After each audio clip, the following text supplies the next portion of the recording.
අහන්නේ පුතේ බලන්න වාණිජ්‍ය පදනම් වී ඇත්තේ අතිරික්තයේ හෝමාරුව මතය මෙම ප්‍රකාශයෙන් ගම්‍ය වන අදහස පැහැදිලි කරන්න. දැන් කොහොමද අපි දන්නවා පළවෙනි ප්‍රශ්නේ අහන්නේ පළවෙනි පාඩමෙන්නේ. දැන් මේ පළවෙනි පාඩමෙන් අහුව වුණත් හැමෝටම පළවෙනි පාඩම හොඳටම පුළුවන් වුණත් පළවෙනි පාඩමෙන් අහන ඒවාත් එකපාරට පැටලෙනවා හිතා ගන්න බැරි ඒවා අහනවා. දැන් මේකත් එහෙම ගන්න ටිකක් අවශ්‍යතාව මොනවා ලියන්න මොනවා හරි නිර්වචන ලියන්න කාර්යයන් ලියන්න ඔහොම දුන්නා නම් ලිව්වේ.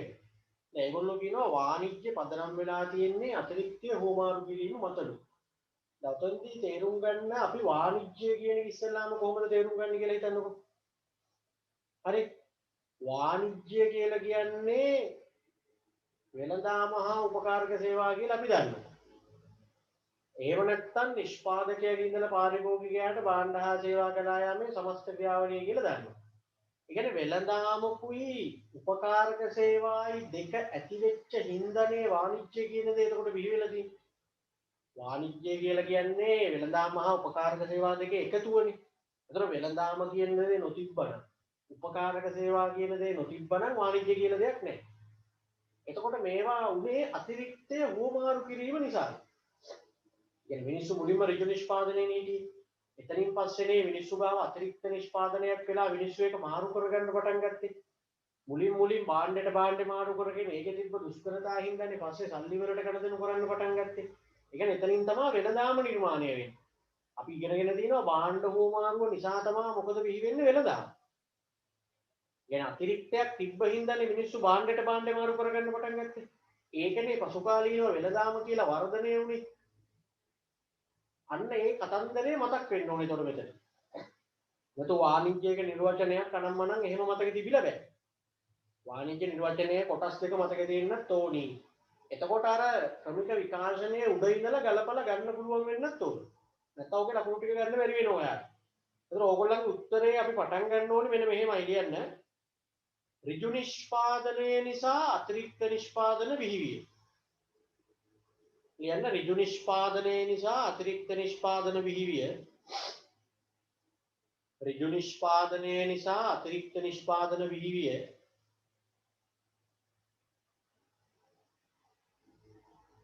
එම අතිරික්ත හුවමාරු කර ගැනීම තුලින් එම අතිරික්ත හුවමාරු කර ගැනීම නිසා එම අතිරික්ත හුවමාරු කර ගැනීම නිසා එම අතිරික්ත හුවමාරු කර ගැනීම නිසා වෙළඳාම බිහිවීම නෙමෙයි භාණ්ඩ හුවමාරුව බිහිවීම. එම අතිරික්ත හුවමාරු කර ගැනීම නිසා භාණ්ඩ හුවමාරුව බිහිවීම.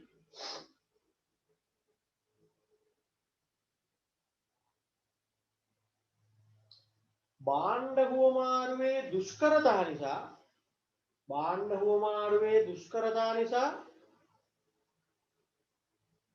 වෙළඳාම බිහිවීම. වෙළඳාම බිහිවීම. භාණ්ඩ හුවමාරුවේ දුෂ්කරතා නිසා වෙළඳාම බිහිවීම.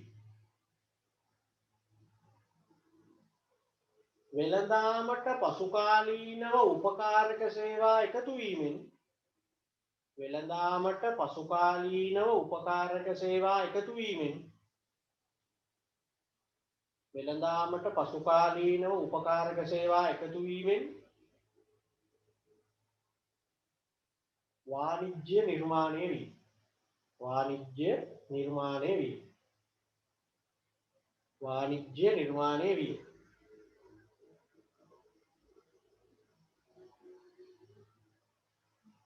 ඔන්න ඔය විදිහට එන්න ඕනේ උත්තර.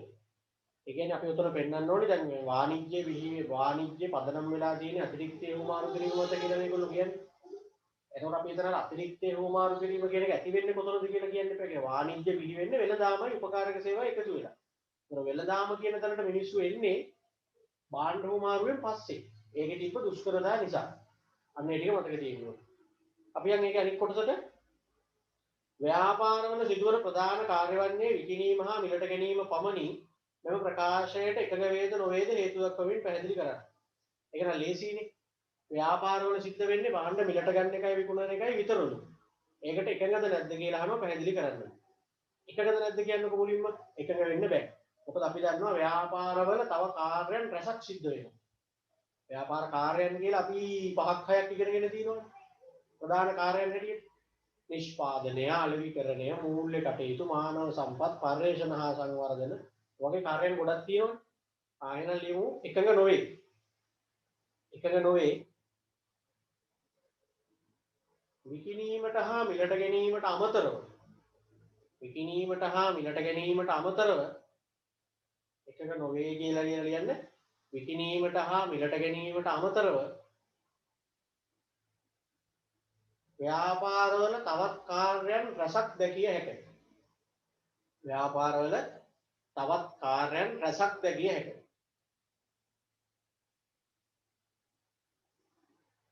එනම් කියලා අර කාර්යයන් ටික ලියන්න. නිෂ්පාදනය, මූල්‍ය කටයුතු, අලෙවිකරණය, නිෂ්පාදනය, මූල්‍ය කටයුතු, අලෙවිකරණය, මානව සම්පත් කටයුතු,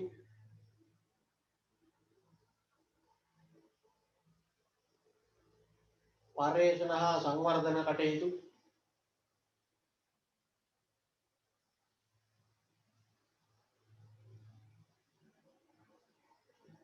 ඇති ලකුණු දෙකකට එතකොට ඇති. මොකද ඒගොල්ලෝ කියන ප්‍රකාශයට අපි එකඟ නැහැ කියලා ඒක තහවුරු කරන්නේ. ව්‍යාපාරවල තව කාර්යයන් ගොඩක් තියෙනවා කියලා පෙන්නුවනේ. ආද ඒකේ දෙවෙනි කොටසට එන්න බලන්න 1 2. සුදාර ටෙක්ස් නමින් නිමියදුම්ම සහ අලෙවිකරණ ආයතනයේදී මෙම ආයතනය පිළිබඳ උනන්දුවක් දක්වන පාර්ශව 4ක් ලියා ව්‍යාපාරය එම පාර්ශවයන් කෙරෙහි උනන්දු වීමට හේතු ලියන්න. ඔය ඇල්මැති පාර්ශව අහන හැම ප්‍රශ්නයකම මම කිව්වා ටිකක් අවධානයෙන් කියවන්න. මොකද ඇල්මැති පාර්ශව ලියලා ඒගොල්ලෝ ඇල්මක් දක්වන්න හේතු අහනවනේ. ඒ හේතු අහනකොට අදාළ පාර්ශවයේ පැත්තෙන් හේතු අහනවා වෙන්නත් පුළුවන්. ව්‍යාපාරයේ පැත්තෙන් හිතලා ඒගොල්ලෝ ඒ පාර්ශවයන්ට ඇල්මක් දක්වන්න හේතු අහනවා වෙන්නත් පුළුවන්. අපිට පුරුදු එක තමයි ඇල්මැති පාර්ශව ලියලා ඒ එක් ඇල්මැති පාර්ශවය ව්‍යාපාරයට ඇල්මක් දක්වන්නේ කියලා ලියන එකනේ අපිට පුරුදු. මතක් වෙන්නේ ඒකනේ. වැඩ මේ ප්‍රශ්නෙත් අහලා තියෙන්නේ අදාළ ඇල්මැති පාර්ශවය ව්‍යාපාරයට ඇල්මක් දක්වන්න හේතු නෙමෙයි. අපිට මේ ව්‍යාපාරය මොකක්ද කියලා වැඩක් නැහැ. කොහොමත් ඇල්මැති පාර්ශව අපිට ලියා ගන්න පුළුවන් නේ. ව්‍යාපාරය කියලා තියෙනවා. කියන්නේ ව්‍යාපාරයේ පැත්තෙන් බැලුවාම ඒ එක් පාර්ශවයන්ට ඇල්මක් දක්වන්නේ ඇයි කියලා තමයි අපෙන් අහලා තියෙන්නේ. ඉතින් ඇල්මැති පාර්ශව මාතෘකාව දැනගත්තට වැඩක් නැහැ. ඕක හරියට කියවන්න නැතුව අනිත් පැත්තට හේතු ලියලා නම් ලකුණු 2ක් හම්බෙන්නේ නැහැ. සම්පූර්ණ ප්‍රශ්න ලකුණු 4ක් කියේදී ඇල්මැති පාර්ශව ටික ලියුවට ලකුණු 2ක් හම්බ වෙයි. හේතු ටික අනිත් පැත්තෙන් ලියලා නම් හම්බ වෙන්නේ නැහැ. අන්න බලන්න මේ වගේ තැන් වලින් තමයි ලකුණු අඩු වෙන්නේ. ඒ කියන්නේ පේපර් එක ගත්තාම ටිකක් අවධානයෙන් කියවන්නත් ඕනි. කොච්චර පාඩම් කරත් කොච්චර දැනගෙන හිටියත් වැඩක් නැහැ. ඒ වෙලාවට ඔයා හරියට මේක සිහිය අර හොඳ සිහියෙන් කියුවේ නැත්තම්. එහෙමනම් ඇල්මැති පාර්ශවයට ඉතින් ඕනිට අපිට නිකන් නිමියතුම් ව්‍යාපාරයක් වුණාට කමක් නැහැ. අයිතිකරු, කලමනාකරු, සේවකයන් ඕම ටිකක් ලියන්න. ඒතකොට හේතු ලියනකොට ලියන්න ඕනේ ව්‍යාපාරයේ පැත්තෙන් හිතලා. අදාළ පාර්ශවයේ පැත්තෙන් හිතලා හේතු ලියලා හරියන්නේ නැහැ. ව්‍යාපාරයේ පැත්තෙන් හිතලා හේතු ලියන්න. අයිතිකරු කියලා ගත්තාම අයිතිකරුවා ව්‍යාපාරයට ඇල්මක් දක්වන්න හේතු නෙමෙයි මෙතන ලියන්නේ.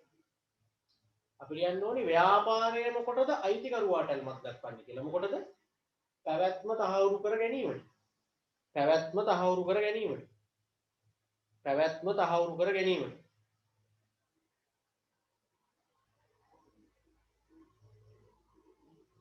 පැවැත්ම තහවුරු කර ගැනීමට. පැවැත්ම තහවුරු කර ගැනීමට.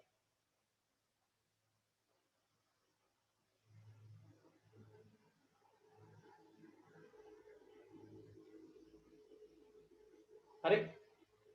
ඊළඟට කලමනාකරු කියලා ලිව්වහම කලමනාකරුවා ඇල්මක් දක්වන්න හේතු නෙමෙයි අපි ලියන්න ඕනේ. ව්‍යාපාරයේ මොකටද කලමනාකරුවාට ඇල්මක් දක්වන්නේ කියලා. එතකොට හේතුව තමයි සාර්ථක තීරණ.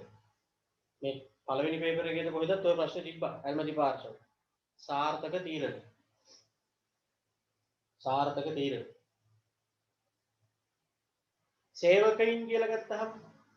සේවකයින් කියලා ගත්තාම ව්‍යාපාරයේ මොකටද සේවකයන්ට අල්මක් දක්වන්නේ? එතකොට සේවක ඵලදායිතාවය. සේවක ඵලදායිතාවය. සේවක ඵලදායිතාවය. සේවක ඵලදායිතාවය. සපයුම් කරෝ කියලා ගත්තොත් එහෙම සැපයුම් කරුවෝ මොකටද ව්‍යාපාරයට ඇල්මක් දක්වන්නේ? දිගු කාලීන ඇනවුම්, එහෙම නැත්නම් දිගු කාලීන සම්බන්ධතා, එහෙම නැත්නම් අප්‍රමාද අනේ එතන කටලෙනටක් ගාලා ව්‍යාපාරයේ පැත්තෙන් හිතන්න. එතකොට ඒකත් හරි දිගු කාලීන සැපයුම්. නැත්නම් අඛණ්ඩ සැපයුම්. අඛණ්ඩ සැපයුම්. ව්‍යාපාරයෙන් ඇල්මක් දක්වන්නේ අඛණ්ඩ සැපයුම්. ඕන රජය ඉතින් හැම ව්‍යාපාරයකටම ඇල්මක් දක්වන හින්දා රජය කියලා දාන්න ව්‍යාපාරයේ රජයෙන් බලාපොරොත්තු වෙන දේවල් දාන්න ඕනේ. බදු සහන ඒ වගේ ඒවා. රජය කියලා දැම්මහම බදු සහන.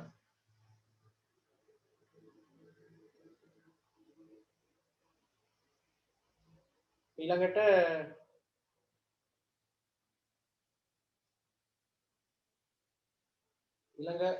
ඒකේ තව කොටසක් තියෙනවා.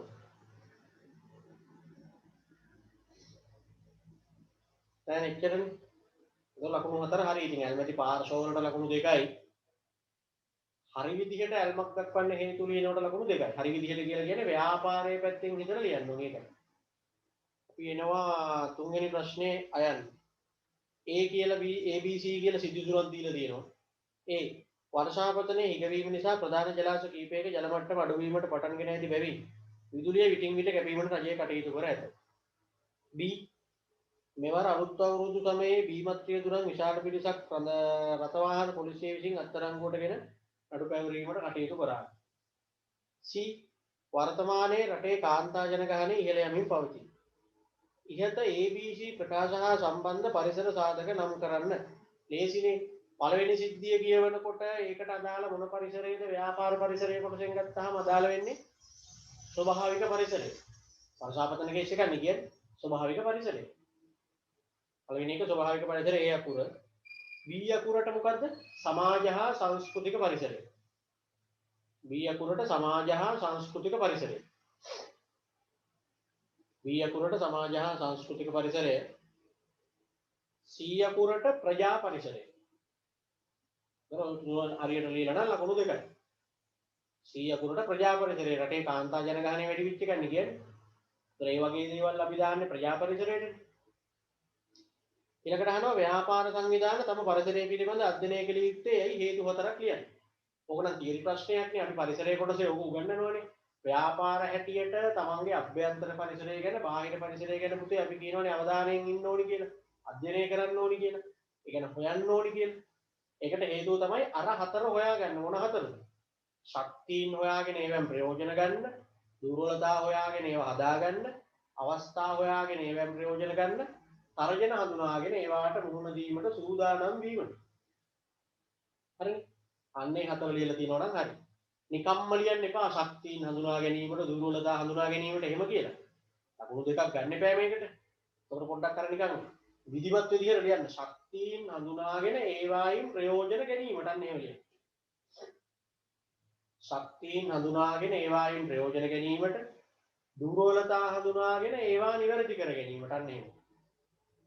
ශක්තියින් හඳුනාගෙන ඒවායින් ප්‍රයෝජන ගැනීමට, දුර්වලතා හඳුනාගෙන ඒවා නිවැරදි කර ගැනීමට, අවස්ථා හඳුනාගෙන ඒවායින් ප්‍රයෝජන ගැනීමට, අවස්ථා හඳුනාගෙන ඒවායින් ප්‍රයෝජන ගැනීමට,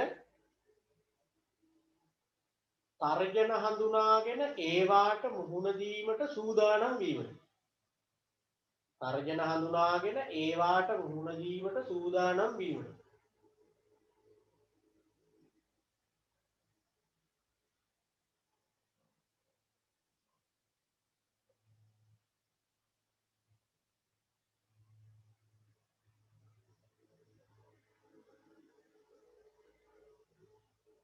හරිනේ.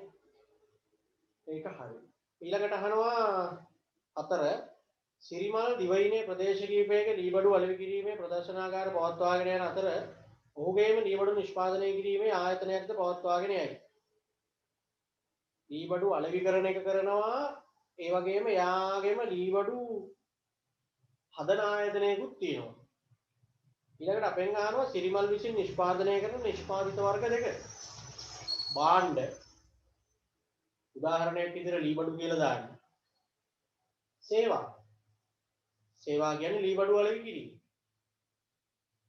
භාණ්ඩ හදනවා යා. හදන භාණ්ඩය තමයි ලී බඩු හදන එක. එයා සපයන සේවාව තමයි ලී බඩු අලෙවි කිරීම. මොකද වෙනදාම කියන්නේ සේවාවක්. ඒකට භාණ්ඩ හා සේවා කියන දෙකම එයා කරනවා. ඔහුගේ නිෂ්පාදන ආයතනය විසින් යෙදවුම් ලෙස භාවිතා කරන සම්පත් කවරේදයි සඳහන් කරන්න. ලකුණු දෙකයිනේ. මෙයා ලී බඩු හදන එකක් නේ කරන්නේ. එතකොට යෙදවුම් හැටියට මොනවද භාවිත කරන්නේ? එතකොට නිෂ්පාදන සාධක වලින් දෙන්න නිෂ්පාදන සාධකයක් ගන්න එක උදාහරණයක් වගේ දීගෙන යන්න. ලකුණු දෙකක් නැත්තම් හම්බෙන්නේ එකක් නැහැ. ඔයා නිකන් එයා යෙදවුම් කිව්වහම ලී ඇන තීන්ත එහෙමම ලියලා හරියන්නේ නැහැ. භූමිය නිෂ්පාදන සාධකනේ අහන්නේ භූමිය. භූමිය කියලා ලියන්න දැව. මොකද භූමිය කියලා අපි කියන්නේ නිෂ්පාදන කටයුතු වලට යොදා ගන්න ස්වභාවික සම්පත් වලටනේ. එhmenan භූමිය කියලා දාලා ඇන මේ ඇන නෙවෙයි දැව. දැව. ශ්‍රමය කියලා දැම්මහම වඩු කාර්මිකයන්ගේ ශ්‍රමය. ඊ වඩු හදන තැනක වඩු වැඩ කරන අය ඉන්නවනේ. වඩු කාර්මිකයන්ගේ ශ්‍රමය. ප්‍රාග්ධනය කිව්වහම කර්මාන්ත ශාලා ගොඩනැගිල්ල. එහෙම නැත්නම් ප්‍රදර්ශනාගාරය. එතකොට උත්තරේ සම්පූර්ණ වෙන උදාහරණයක් ඔයා දීලා තියෙනවා. තියරියක් දීලා තියෙනවා. අන්න එහෙම. ප්‍රාග්ධනය කිව්වහම කර්මාන්ත ශාලා ගොඩනැගිල්ල ප්‍රදර්ශනාගාරය ඒවා. ව්‍යවසායකත්වයේ කිව්වහම නව මාදිලියේ ලී බඩු. අලුත් විදිහේ ලී බඩු. නැත්නම් නව නිෂ්පාදන ක්‍රම වගේ නිකන් ලියන්න. දැනුම කිව්වහම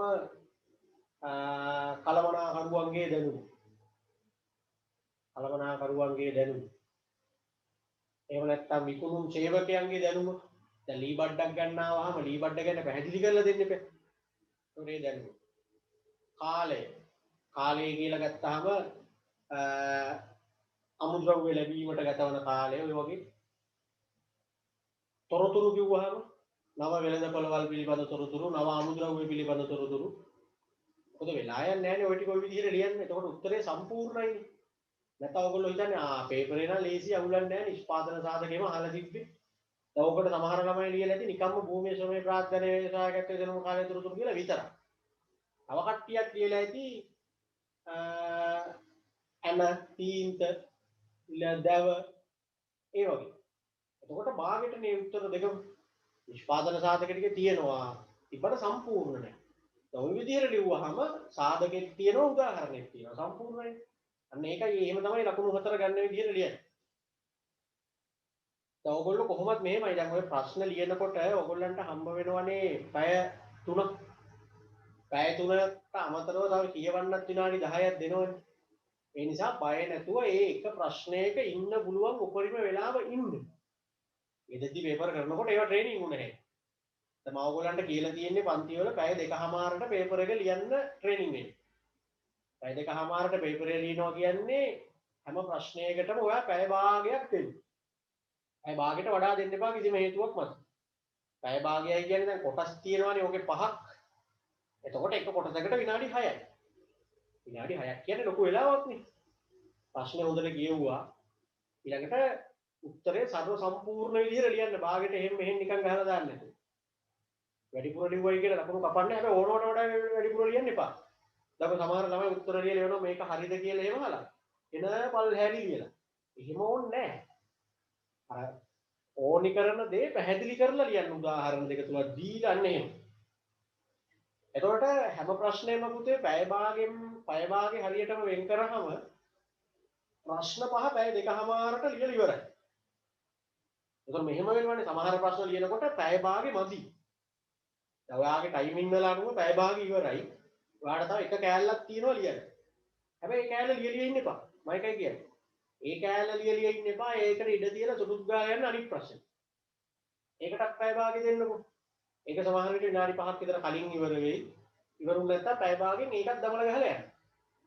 පැය භාගය ඇතුළත ඔයා ලියන ප්‍රමාණය කොච්චර වුණත් පැය භාගෙන් පස්සේ තව ඒ ප්‍රශ්නේ ලියලිය ඉන්න එපා. අනිවාර්යෙන් දාලා යන්න. එතකොට පැය 2කමාර ඉවර වෙනකොට ඔයා ප්‍රශ්න 5ම ටික ටික ලියලා ඉවරයි. වාගේ ප්‍රශ්න 5 කම්ප්ලීට් නේ. එතකොට දැන් තව පැය භාගයක් ඉතුරු වෙයි. ඒ පැය භාගය ඇතුළත පුළුවන් අර අඩුපාඩු කෑලි කොටස් ටික හදන්න. මොකද අන්තිම පැය භාගය කියලා කියන්නේ විභාග මානසිකත්වයත් එක්ක ඕගොල්ලෝ අර ලොකු පීඩනයක් එන වෙලාව. ලියපු ළමයි දන්නවනේ. අන්තිම පැය භාගයේ ශාලාධිපති කියනවනේ තව පැය භාගයයි තියෙන්නේ කියලා. 30 minutes more කියලා සිංහලෙනුත් කියනවා. අන්න එහෙම කිව්වහම ගොඩක් වෙලාවට වෙවුලන්න ගන්නවා. වෙවුලනවා මෙහෙ ගැහෙනවා. ගෙදරින් බයිනවා මතක් වෙනවා. මෙච්චර කලින් මීට කලින් ලියපු සබ්ජෙක්ට් දෙකක් අපරාධ කියලා හිතෙනවා. ඔළුව නිකන් කෙලීම මගුරුකයක් වගේ වෙනවා. ඒත් එක්ක එහෙම පිටින්ම එහෙම ප්‍රශ්නයක් තිබ්බොත් තමයි ඕක වැඩි වෙන්නේ. දැන් ප්‍රශ්න පහ යන්තම් හරි ලියලා ගොඩ දාපු එකාට මහා ලොකු බයක් දැනෙන්නේ නැහැ. උලක් නැහැ. පැය භාගයක්ම දිනවා කියලා උඩ දැනෙන්නේ දැනසීම. පැය භාගයක් තියනවා කිව්වහම ඒ වෙද්දි ඔයා ප්‍රශ්න පහම ලියලා ඉවරයි. එහෙම මෙහෙම කොටස් වල කොටස් අයනු කෑලි ඔහොම ඉතුරු වෙලා තියෙනවා. ඔයා එතකොට කොළ ටික හරියට අරගෙන අමුණලා විභාග අංක ලියලා දිනවද කියලා බලලා තේරම බලලා අර අඩුපාඩු ටික ලියලා ඉන්න පේපරේ ගන්න එනකම්. ඒක තමයි නියම ක්‍රමය. නැත්තම් සමහර ළමයි හති දාගෙන දාඩිය පෙරාගෙන ගැහි වෙවුල ඇඬි අර අන්තිම පැය භාගෙ ගෙඩි පිටින් ප්‍රශ්න ඉතුරු වෙනවා. ඊයටවත් බෑ එහෙම කොට දාන්න. දඟලලා ලියලා අර ළඟ එනවා එකතු කරන්න එහෙම දුන්නා ගැට ගැහුවා දුන්නා. ඔයා හරියට පිළිවෙලට අමුණලාද නැද්ද සමහර වෙලාවට ගෙදර ඇවිල්ලා බලනකොට ලියපු කොට දෙකක් ගෙදර ගෙනාවා. අර අවුරුදු දෙකක මහන්සිය සම්පූර්ණ ඔක්කොම ඉවරයිනේ අර අන්තිම ටුට්ටේ වෙන වැඩේ. එහෙම වෙන්නේ අර වුණා. එහෙනම් දැම්ම ඉඳලම පුරුදු වෙන්න පැය දෙකමාරකට පේපරේ ලියන්න. ඒකට තියෙන එකම දේ තමයි පැය භාගයෙන් හැම ප්‍රශ්නයක්ම දාලා යන්න. ඒක එකපාරට කරන්න හිතෙන්නේ නැහැ සමහර විට මොකද උත්තරේ දැන උත්තරේ පෙනි නොලිය යන්න හිතෙන්නේ නැහැ. හැබැයි ඉතින් ඒක පුරුදු වෙන්න. හිත හදාගෙන යන්න. මොකද ඔයගොල්ලෝ දැන් දන්නවනේ මේ විදිහට ගියොත් මට අන්තිමට පැය භාගයක් ඉතුරු වෙනවා කියන්නේ. ඒකට ටක් ගාලා මේ අර වැඩ ටික ඉවර කරලා දාලා ලියන්න තියෙන්නේ. ගොඩක් ළමයින්ට ඕවා වෙනවා. ඉතින් ඔයගොල්ලෝ දන්නේ නැහැ නේ විශාලට ආවහම පස්සේ ඒද බීද සීද කියලා එන්නේ. ඔයගොල්ලෝගේ පේපර් එකේ එන්නේ නැහැ නේ. දැන් අපි පේපරයක් දීලා බලලා ලකුණු දුන්නාම ඔයගොල්ලෝ එනවනේ මේ උස්සගෙන අරකට හරි දාලා නැහැ. හරි එකකට වැරදි දාලා මේකට ලකුණු 4ක් එන්න ඕනි. එකතු කරලා වැරදි. එහෙම එනවනේ මොකද අපි මේ විභාග පේපර් බලන්න වගේ 3-4 දෙනා අධීක්ෂණය කරන්නේ නැහැ නේ. ඉතින් කවුද දන්නේ ඔය වගේම දේවල් A level පේපර් එකෙත් වෙනවද නැද්ද කියලා? අඩු ඇති නොවෙනවා කියන්න බෑ. අපේ පේපරේ අපිට එවුවනම් ඔන්න අපිට හොයාගත්ත හැකි අඩුපාඩු මාකින් එකත් එක්කම එවුවනම්. ඇයි මේකට ලකුණු දුන්නේ නැති තර්ක කරන්නේ. ඒකනේ සමහර ළමයිට රීකලෙක්ෂන් දැම්මම ආයි වෙනස් වෙලා ඉන්නේ. ඒ හින්දා ඒ අපේ අතින් ඒ අඩුපාඩුව නොවෙන්න වග බලා ගත්තා නම් හරියි. මොකද ඕගොල්ලන්ගේ පේපරේ වැරදියට අමුණලා තියෙනවා නම් හරි පැත්ත පෙරලා නූල ලිහලා ආයි හරි පැත්ත කියලා ගැට ගහලා බලන්න ඒගොල්ලන්ට එහෙම අමාරුවක් නැහැ. එයා ඒ ඇවිල්ලා කාගේ හරි පේපර් එකක් බලන කෙනෙක් එච්චරයි. ඒගොල්ලෝ බලන්නේ දවසකට වැඩි පේපර් ප්‍රමාණයක් බලා ගන්න. පේපර් ගන්නට කොහෙද ඕනේ සල්ලි හම්බෙන්නේ? ඒ නැතත් ඉතින් මම කියන එක නොසලකිල්ලෙන් කරනවා කියන්නේ ඉතින් අනික ඕනේ නැහැ නේ මම පේපර් මාගෙන් කියන්නේ මම කරන්නේත් නැහැ. ඉතින් එහෙම හොයා මේ ළමයා මේ කොලේ අනිත් පැත්තද කොහෙද අමුණවල තියෙන්නේ ඕක එන්න ඕනේ මේ පැත්තට. මේ පහ කොටස කොහොමද මේ පැත්තට ආවේ ඕම නැහැ. ඉතින් ඔයා එහෙම කරන අයත් ඇති. ඔයා අපි ඒක හදාගත්තන් හරිනේ. අපේ පැත්තේ අඩුපාඩුව නොවෙන්න වග බලා ගත්තා නම් අපිට එතකොට අර එතෙන්දී වෙන්න පුළුවන් දේවල් අඩු කරගන්නවා. ඒ නිසා ඔය වැඩේ අනිවාර්යෙන් කරන්න. පැය දෙකමාරකට පේපරේ ලියන්න හැම ප්‍රශ්නයක්ම පැය භාගයෙන් දාලා යන්න. අපි බලමු ඊළඟ එක. ආයන් බදුබර දරන්නේ කවුරුන්ද යන්න මත බදු වර්ගීකරණය කරන ආකාරය උදාහරණ සමගින් පැහැදිලි කරන්න. බදුබර දරන්නේ කවුද කියන එකම අපිට වර්ග කර හැකි. ඍජු බදු සහ වක්‍ර බදු. ඍජු බදු සහ වක්‍ර බදු. ලකුණු කීයද? 2යිනේ. උදාහරණ සමගින් පැහැදිලි කරන්න තියෙන්නේ. ලියන්න වෙනත් අයෙකුට විතන් කළ නොහැකි ඍජු බදු වක්‍ර බදු කියලා ලිව්වනේ. යටින් හරි එහෙම නැත්නම් ඍජු බදු කියපු තැන ඉස්සරහින් හරි ලියන්න වෙනත් අයෙකුට විතන් කළ නොහැකි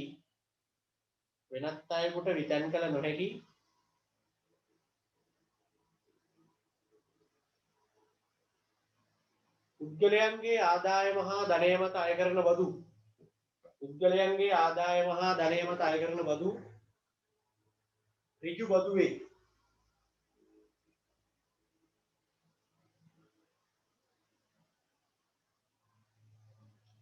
වෙනත් අයෙකු මත විතන් කළ නොහැකි පුද්ගලයන්ගේ ආදායම හා ධනය මත අය කරන බදු ඍජු බදු වේ. උදාහරණ කියලා දෙන්න ආදායම් බදු, සමාගම් බදු ඒ වගේ කීපයක් දෙන්න. ආදායම් බද්ද, සමාගම් බද්ද ඒ වගේ උදාහරණ දෙකක් විතර දෙන්න.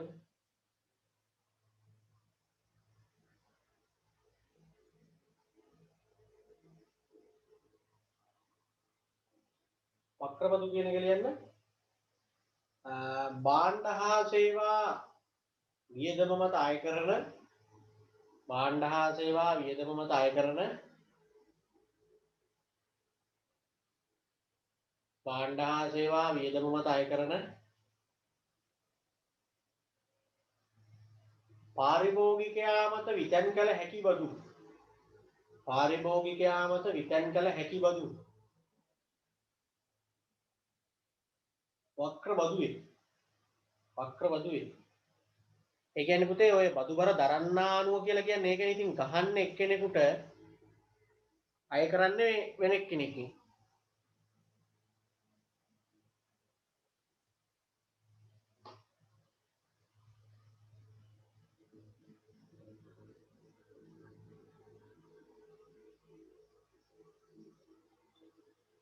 අද එක්කෙනයි මං අයින් කරේ, වෙන කවුරුත් අයින් කරේ නෑ. එක්කෙනෙක් අයින් කරේ කියන්නේ මොකද්ද මන් දන්නේ නෑ. මේ ෆෝන් එක නමක් විතරයි තිබ්බේ.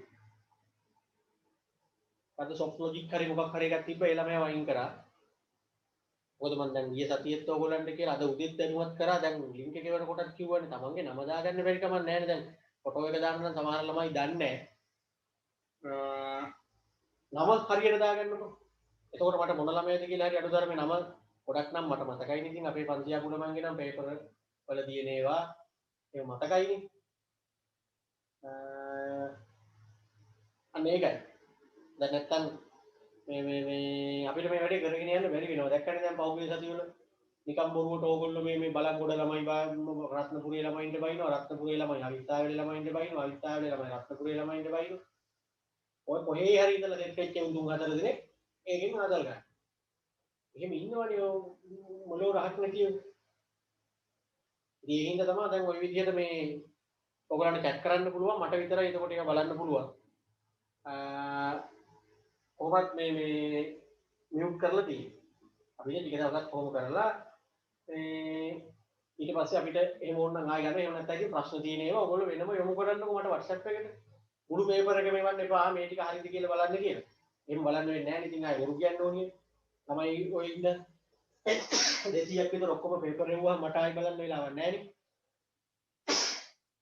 අර මත ભેදයට තුඩු දෙන ප්‍රශ්න වගේ ඒවා තියෙනවනේ. දැන් මම කියපු උත්තරෙත් එක්ක ඔයාගේ උත්තරේ ඉස්සෙල්ලා ඔයා බලන්න. බැලුවහම ඔයාට තේරෙනවා සර් කියපු ගොඩක් දේවල් මගේ එකේ නෑ කියලා. එහෙමනම් ආයෙ වන්න එපා. එතකොට සර් මේක වැරදිද? හරිද? එහෙම වන්න එපා. දැන් සමහරවිට ඔයාට දෙන්නේ මේ දෙකම හරිනේ. එතකොට මගේ එකයි මේකයි දෙකම එකම කරුණු ටික තියෙනවානේ. අනේ එහෙම වගේ සැකසහිත ඒවා එවන්න. එතකොට මට පුළුවන් මේක බලලා හරිද වැරදිද කියලා කියන්න. හරි. ඒ හින්දා දැන් අපි ඒක කරගෙන යමු. මොකද මේ ඔන්ලයින් කතන්දරය තුළ ඔන්ලයින් කරනකොට තියෙන ප්‍රශ්න ඔන්න ඕවා. දැන් සාමාන්‍ය පද්ධතියට කොට දිනන වෙනම ප්‍රශ්න. ළමයි ඉන්ටර්වල් එකේ පැනලා යනවා කියන්නේ පන්තියෙන් යනවා, පරක්කු වෙලා ඉන ඒවා, වලි දාගන්න ඒවා එහෙම. දැන් ඔන්ලයින් කරන්න ගත්තට පස්සේ ඒකේ හැදිලා අමුතු ප්‍රශ්න ටික. මැසේජ් කරනවා, නම්බර් හොරකම් කරනවා, ඒවැල් ළමයින්ට මැසේජ් කරනවා. ඉතින් ඒක මොන වැඩේ කරන්න ගියත් තියෙනවා. අපි දැනගන්න එපා ඒක උපක්‍රමශීලීව අපේ වැඩේ කරගන්න. මගේ පැත්තෙන් මට ඕනේ ඔයගොල්ලන්ට මේ පේපර් ටික කරන්න. ඔයගොල්ලන්ට ඕනේ මේකෙන් යමක් ඉගෙන ගන්න. ඉතින් ඔය එහෙම මෙහෙන් ඔය ගල් මුකුරු ගහන උන් පස්සේ දිවෙන්න ගියාම අපිට මේව කරගන්න කාලයක් නැහැ. ඒ හින්දා ඒව මගහැරලා අපි අපේ වැඩේ කරන් යන්න. හරි. පොඩි අවාසි ටිකක් එතකොට අපිට තියෙනවා. ඒ වුණාට ඉතින් නැත්තම් කරගෙන යන්න බැරි වෙනවා ඒකයි. මොකද දැන් ඔය ගෑනු ළමයි එහෙම ඉන්න ගෙවල් වල සමහර විට අම්මා ඉන්නවා ළඟ, එතන තාත්තා ඉන්නවා. ඒගොල්ලෝ තමයි දැන් මේක මේ ඕපන් කරලා දීලා තියෙන්නේ. මේ කොහෙවත් ඉන්නේ උන් ගිහිල්ලා ඔය ළමයින්ට පුරුදු හරපයවනවා, කෑ ගහනවා. මම දන්නේ නැහැ ඩිරෙක්ට් මෙසේජ් යවුවාම දැන් මේකට දානේව නම් මට පේනවා. ඉතින් එහෙම වුණාම කරගෙන යන්න බෑ වැඩි. ඒ හින්දා ඒ සීමාකම් ටික අපි උග කරගෙන යන්න වැඩි. හරිනේ. පහේ අයන් ව්‍යාපාර ආචාර ධර්ම පද්ධති ආරකට වක්‍රබදු කියන එකට උදාහරණ ලියා ගන්න. එකතු කළගේ මත බදු නිෂ්පාදන බදු වගේ. එකතු කළගේ මත බදු නිෂ්පාදන බදු වගේ උදාහරණ දාගන්න. එකතු කළගේ මත බදු නිෂ්පාදන බදු ඒවා උදාහරණ දාගන්න.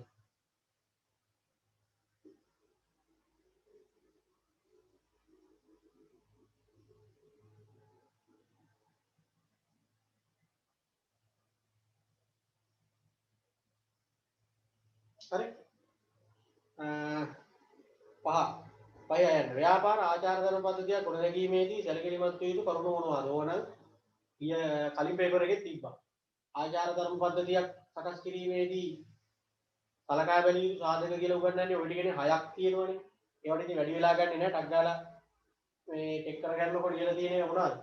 ව්‍යාපාරයේ ස්වභාවය, ගනුදෙනුකරුවන් පිළිබඳ ව්‍යාපාරයේ ස්වභාවය, ගනුදෙනුකරුවන් පිළිබඳ සේවකයන් පිළිබඳ ව්‍යාපාරයේ ස්වභාවය, ගනුදෙනුකරුවන් පිළිබඳ සේවකයන් පිළිබඳ සමාජ සංස්කෘතිය පිළිබඳ සංවිධාන සංස්කෘතිය පිළිබඳ සමාජ සංස්කෘතිය පිළිබඳ සංවිධාන සංස්කෘතිය පිළිබඳ ප්‍රායෝගික බව ඔය ටිකෙන් ප්‍රායෝගික බව එළි. ඊළඟට තියෙනවා මුල්‍ය ප්‍රතිපත්තිය ක්‍රියාත්මක කිරීම සඳහා මහා බැංකුවේ යොදා ගන්නා ප්‍රමාණාත්මක ණය පාලන උපකරණ 4ක්. ගොඩක් වෙලාවට ඉතින් ඔය මුල්‍ය ප්‍රතිපත්තිය, ෆිස්කල් ප්‍රතිපත්තිය ඔය තැන් ටිකනේ අහන්නේ. ප්‍රමාණාත්මක උපකරණ කියන්නේ ආර්ථිකයට ගලාගෙන එන මුදල් ප්‍රමාණය පාලනය කිරීමනේ. ඉතින් ගොඩක් අපි දන්න උපකරණ වලින් කරන්නේ ඒක තමයි. කියන්න බැංකු පොලි අනුපාතිකය, විචල්්‍ය සංචිත අනුපාතය, බැංකු පොලි අනුපාතිකය, විචල්්‍ය සංචිත අනුපාතය,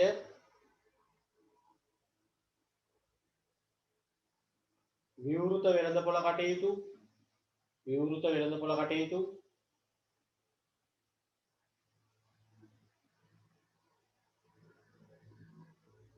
උපරිම පොලි අනුපාතික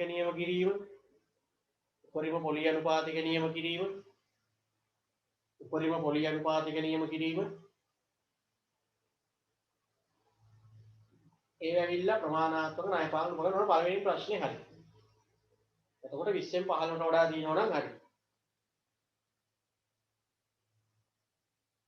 ඊළඟට අපි යමු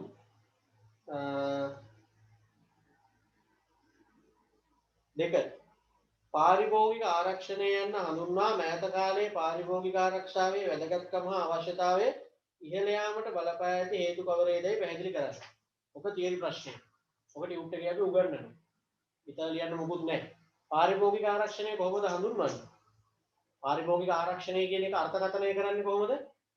පාරිභෝගිකයා ගෙවන මිලට සාධාරණ වටිනාකමක් ලබා දීම තහවුරු කිරීමට රජයේ නීති රීති අනුපනත් වගින් දීලා තියෙන රැකවරණය. එහෙම ලියවනම් හරි. ලියුණා ටිකක් ඉක්මනට ලියාගන්න. පාරිභෝගිකයා ගෙවන මිලට සාධාරණ වටිනාකමක් ලබා දීම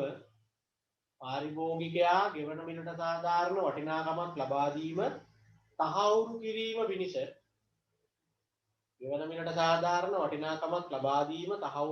පිණිස රජයේ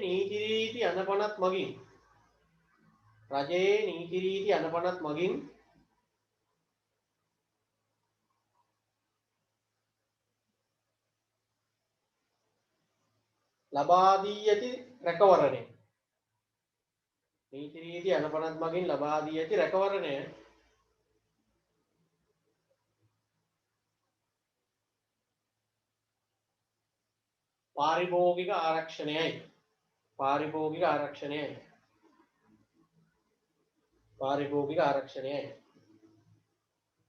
පාරිභෝගික ආරක්ෂණයයි. ඒත් එක්කම අහනවා වර්තමානයේ වෙනකොට පාරිභෝගිකයාගේ ආරක්ෂාව වඩා වැදගත් වී ඇත්තේ ඇයි? එහෙම නැත්නම් මේක වැඩි කරන්න වෙලා තියෙන්නේ ඇයි කියලා. ඒකත් අපි ටියුට් එකේ උගන්වනවානේ වර්තමානයේදී පාරිභෝගිකයාගේ ආරක්ෂාව වැඩි කරන්න වෙලා තියෙන්නේ ඇයි කියලා. කරුණු ඔකේ ලකුණු කීයද දාලා තියෙන්නේ? ලකුණු 4ක් ඉඳලා කරුණු 4ක් විතරම ලියන්න. ඇයි වර්තමානයේ වෙනකොට පාරිභෝගිකයට දෙන රැකවරණය වැඩි කරන්න වෙලා තියෙන්නේ? එකක් තමයි ව්‍යාපාර අතර පවතින තරගකාරීත්වය වැඩි නිසා. නැත්නම් ව්‍යාපාර අතර පවතින තරගකාරීත්වය නිසා. මොකද එතකොට තමයි පාරිභෝගිකයට හානියක් වීමේ ඉඩකඩක් තියෙන්නේ. ව්‍යාපාර අතර පවතින තරගකාරීත්වය නිසා.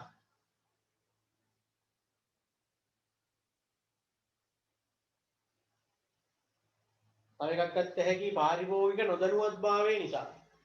පාරිභෝගික නොදැනුවත්භාවය නිසා. පාරිභෝගික නොදැනුවත්භාවය නිසා. පාරිභෝගික නොදැනුවත්භාවය නිසා.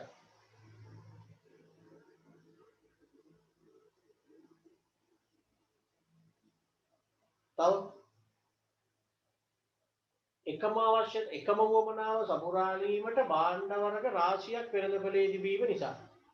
එකම වුවමනාව සපුරාලීමට භාණ්ඩ වර්ග රාශියක් වෙළඳපොලේ තිබෙන නිසා.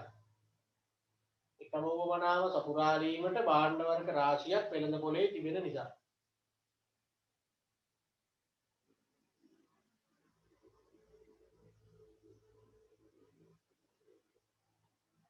තව එකක් තමයි විවෘත ආර්ථිකය නිසා. එහෙම නැත්නම් ඉතින් විස්තර කරලා කියනවා නම් මේ විවෘත ආර්ථිකයත් සමග විවිධ භාණ්ඩ රට තුළට ගලා ඒම නිසා. විවෘත ආර්ථිකයත් සමග විවිධ භාණ්ඩ රට තුළට ගලා ඒම නිසා.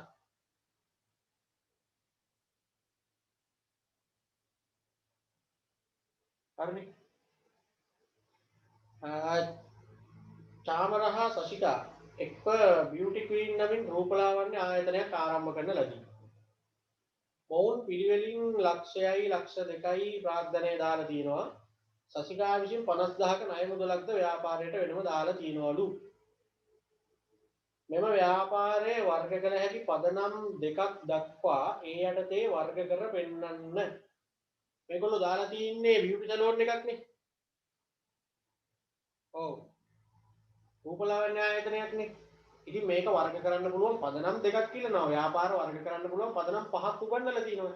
අරමුණ අනුව පුළුවන්, නිවිකාරීත්වය අනුව පුළුවන්, නිෂ්පාදනයේ ස්වභාවය අනුව, නිෂ්පාදනයේ අංශය අනුව, පරිමාණය අනුව.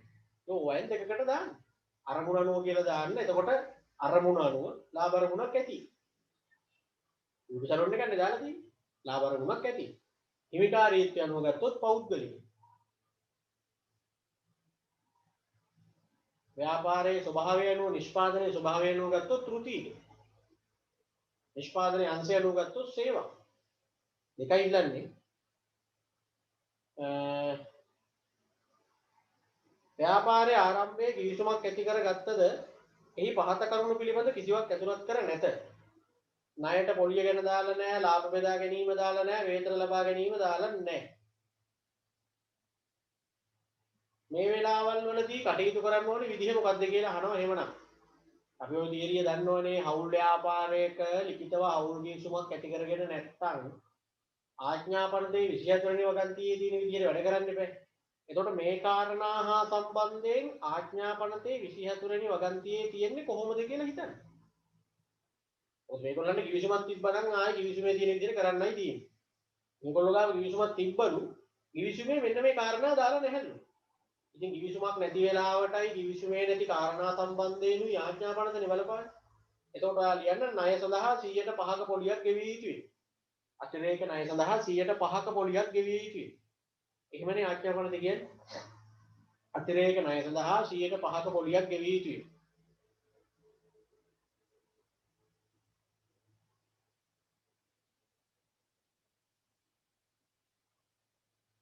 ආයි දිනවනේ ලාභ බෙදා ගැනීම ලාභ සමසමව බෙදාගත යුතුයි. ලාභ සමසමව බෙදාගත යුතුයි. ලාභ සමසමව බෙදාගත යුතුයි.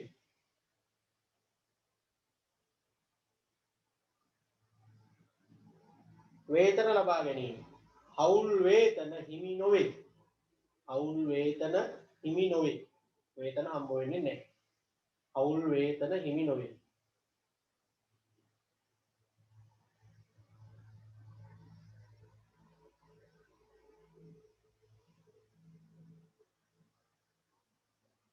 ළඟට තුනේ අයන්නේ. ඉහත බියුටි ක්වීන් ව්‍යාපාරයේ සමාගමක් බවට පත් කළහොත් ඔවුන්ට අත්විය හැකි ප්‍රතිලාභ කවරේදයි පැහැදිලි කරන්න. මේ ප්‍රශ්නෙත් ගොඩනගලා තියෙන්නේ අරකින්මයි. මේගොල්ලන්ගේ දැන් හවුල් ව්‍යාපාරයක් විදිහටනේ තියෙන්නේ. මේක සමාගමක් බවට පත් කරොත් අත්වන ප්‍රතිලාභ මොනවද කියලා අහනවා. එතකොට ඔයා ගන්න ඕනි ගලපලා හවුල් ව්‍යාපාරයකට සාපේක්ෂව සමාගමක තියෙන වාසි. සමාගම කිව්වහම පෞද්ගලික සමාගමක්ද පොදු සමාගමක්ද කියන එක මෙතන හිතන්න ඕනේ නැහැ. එහෙම දීලා නැහැ. හැබැයි ඉතින් ප්‍රායෝගික දැනුම අනුව අපි හිතනවා පෞද්ගලික සමාගමක් නේ. ඉතින් ගොඩක් වෙලාවට පටන් ගැනෙන්නේ. හවුල් ව්‍යාපාරයක් කර කර හිටපු මිනිහට එකපාරටම මේ පොදු සමාගමක් කරන්න අමාරුයි. ඒ හින්දා අපි එහෙමත් උපකල්පනය කරගත්තට කමක් නැහැ. කොහොම හරි ඉතින් සමාගම් ක්‍රමයේ කිව්වහම හවුල් ව්‍යාපාරات එක්ක සාපේක්ෂවනේ බලන්න තියෙන්නේ. පෞද්ගලික කියලා හිතුවත් එකයි පොදු කියලා හිතුවත් එකයි ප්‍රතිලාභ නෙමෙයි. මොනවාද? වැඩි ප්‍රාග්ධනයක් රැස් කරගත හැකි වීම.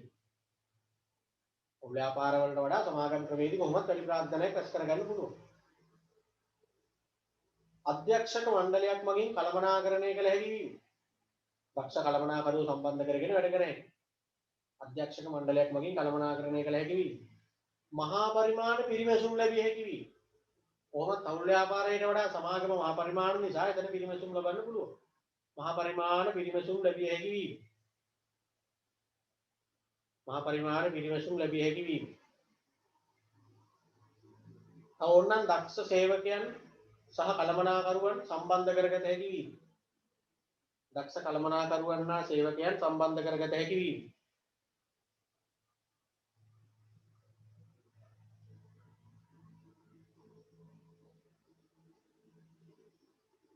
හරිනේ. ඊළඟට ලකුණු දෙකයිනේ. විවාදයකදී ඔබ නියෝජනය කරන කණ්ඩායමේ මතය රජයේ ව්‍යාපාර කටයුතු සඳහා මැදිහත් විය යුතුය යන්නයි. එම මතය තහවුරු කිරීමට ගෙනහැර දක්වන කරුණු හතරක්. විවාදයක් තියෙනවලු ඒකෙදි ඔයාගේ මතය තමයිලු රජයේ ව්‍යාපාර කටයුතු වලට මැදිහත් විය යුතුයි කියන්නේ. මැදිහත් වෙන්න ඕනි කියන්නේ. ඒ නැත්නම් රජයේ ව්‍යාපාර වලට මැදිහත් විය යුත්තේ ඇයි කියලා අපි සමාගම් ටියුට් එකේ උගන්වලා තියෙනවා. ඒ ටික තමයි උතෙන්ට එන්නේ. රජයේ ව්‍යාපාර කටයුතු වලට එන්න ඕනි. මොනවද හේතු? එකක් තමයි පොදු භාණ්ඩ හා සුබසාධන භාණ්ඩ සැපයීමට. ඔය බලන්න ඕනියද කියලා පොදු භාණ්ඩ හා සුබසාධන භාණ්ඩ සැපයීමට. පෞද්ගලික ඒකාධිකාරීත්වය පාලනය කිරීමට. පෞද්ගලික ඒකාධිකාරීත්වය පාලනය කිරීමට.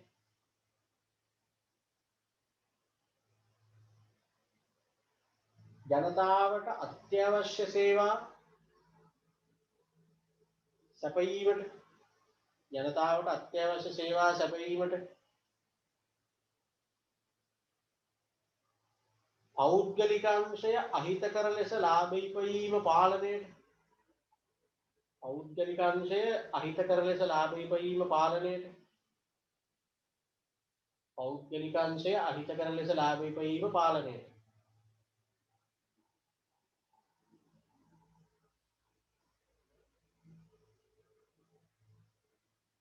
හරි. 4. පුද්ගලයෙකුට තමාගේම ව්‍යාපාරයක් ආරම්භ කිරීම සඳහා වරලත් ව්‍යාපාරයක් ආරම්භ කිරීම යන අවස්ථා දෙකෙන් එකක් තෝරා ගැනීමට සිදු වී ඇතැයි සිතන්න. තමන්ගේම ව්‍යාපාරයක් කරන්න සහ වරලත් ව්‍යාපාරයක් කියන දෙකෙන් එකක් තෝරගන්න වෙලා තියෙනවා. තමාගේම ව්‍යාපාරයක් ආරම්භ කිරීමට වඩා වරලත් ව්‍යාපාරයක් ආරම්භීමෙන් අත්වන වාසි අවාසි කවරේදයි පැහැදිලි කරන්න ලකුණු දෙකයිනේ දෙක දෙක ලියුවනම් හරි. ආයි මේ තමන්ගේ ව්‍යාපාර කතන්දර ඕනේ නැහැ. වරලත් ව්යාපාරයක් ආරම්භ කිරීමෙන් ලැබෙන වාසි. එතකොට උතන වාසි අපි හිතන්න ඕනේ වරලත් හිමියද වරලත් ලාභියද මේ චරිතේ. වරලත් ලාභිය. තමන්ගේම එකක් කරනවට වඩා අනුන්ගේ නමක් ලාංඡනයක් ගෙනල්ලා කරන්නනේ දැන් හදන්නේ. එතකොට එහෙම කරන එකේ වාසි. එකක් තමයි ප්‍රචාරණය පහසු වීම. අවදානම අඩු වීම මොන වාසි.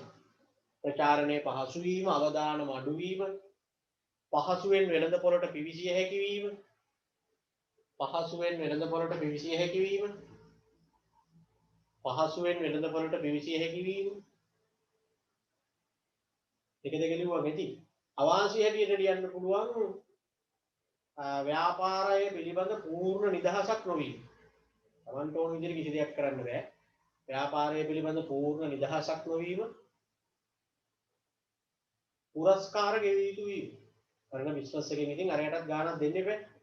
පුරස්කාර ගෙවිය යුතු වීම. ඒක තමයි අවාසි. පුරස්කාර ගෙවිය යුතු වීම.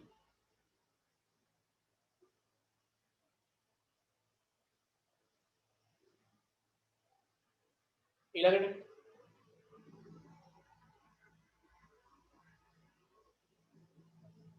සමුපකාර ව්‍යාපාරයේ තුල දැකිය හැකි සුවිශේෂී ලක්ෂණ හතරක්. ඒවත් තියෙදි ප්‍රශ්නේ සම්පකාර ව්‍යාපාරයේ තියෙන ආවේනික ලක්ෂණ එහෙම නැත්නම් සුවිශේෂී ලක්ෂණ මොනවාද? මූලික අරමුණ ලාභය නොවීම, ප්‍රජාතන්ත්‍රවාදී පාලනයක් තිබීම. මූලික අරමුණ ලාභය නොවීම, ප්‍රජාතන්ත්‍රවාදී පාලනයක් තිබීම.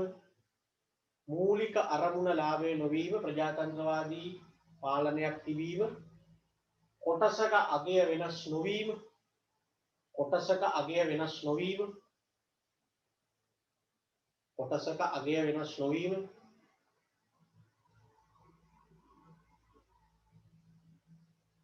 සහභාගීත්වයේ මත අතිරික්තයේ බෙදා හැරීම, සහභාගීත්වයේ මත අතිරික්තයේ බෙදා හැරීම.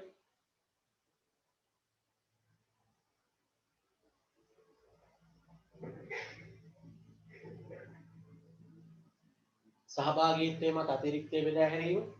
ඒකයි. ඊළඟට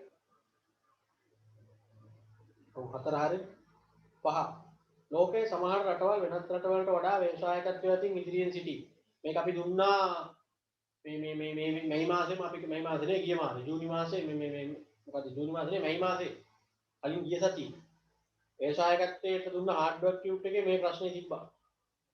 ලෝකයේ සමහර රටවල් වෙනත් රටවල් වලට වඩා ව්‍යවසායකත්වයේ අතින් ඉදිරියෙන් සිටී. ඇතැම් රටවල් ව්‍යවසායකත්වයේ මන්දගාමී වීමටත් තවත් රටවල් වල ව්‍යවසායකත්වය ව්‍යාප්ත වීමටත් බලපාන හේතු ලෙස ඔබ දකින්නේ මොනවාද? එතකොට අපි ඔකට උත්තරේ කොහොමද ලිව්වේ? ව්‍යවසායකත්වයේ රටක දියුණු වෙන්න නම් රටක පැවතිය යුතු පසුබිමක් තියෙනවා, බෑග්ග්‍රවුන්ඩ් එකක් තියෙනවා කියලා අපි ඉගෙන ගත්තේ. ඉතින් ඒක නිසා තමයි ඒ සාධක තියෙන රටවල් වල ව්‍යවසායකත්වයේ දියුණු වෙනවා. ඒ කියන සාධක ටික නැති රටවල් වල ව්‍යවසායකත්වයේ පල්ලෙහාට වැටෙනවා. අන්න ඒ ටික ඔයගොල්ලෝ කරුණු හතරක් විතර ලිව්වනම් හරි. කියන රටක ව්‍යවසායකත්වය සංවර්ධනය වීම සඳහා බලපාන පසුබිම් සාධක කීපයක් පවතී. රටක ව්‍යවසායකත්වය සංවර්ධනය වීමට ඊට අදාළ පසුබිම් සාධක තිබිය යුතුය. ඊට අදාළ පසුබිම් සාධක තිබිය යුතුය. ඊට අදාළ පසුබිම් සාධක තිබිය යුතුය. උදාහරණ කියලා අපි දාමු හතරක්. උදාහරණ කියලා දින්න ඕනේ මොනවාද ඔය කියන පසුබිම් සාධක? දියුණු මුල්‍ය වෙළඳපොළක් තිබීම. ඒවනම් ළඟදී කතා කරපු හින්දා මම ලියන්න වෙලා තියා කියන්නේ නැහැ. ලියලා මේ ඇත්තේ. දියුණු මුල්‍ය වෙළඳපොළක් තිබීම, උසස් අධ්‍යාපනය සඳහා පහසුකම් තිබීම, හිතකර නීති රීති ප්‍රතිපත්ති තිබීම, හිතකර නීති රීති ප්‍රතිපත්ති තිබීම,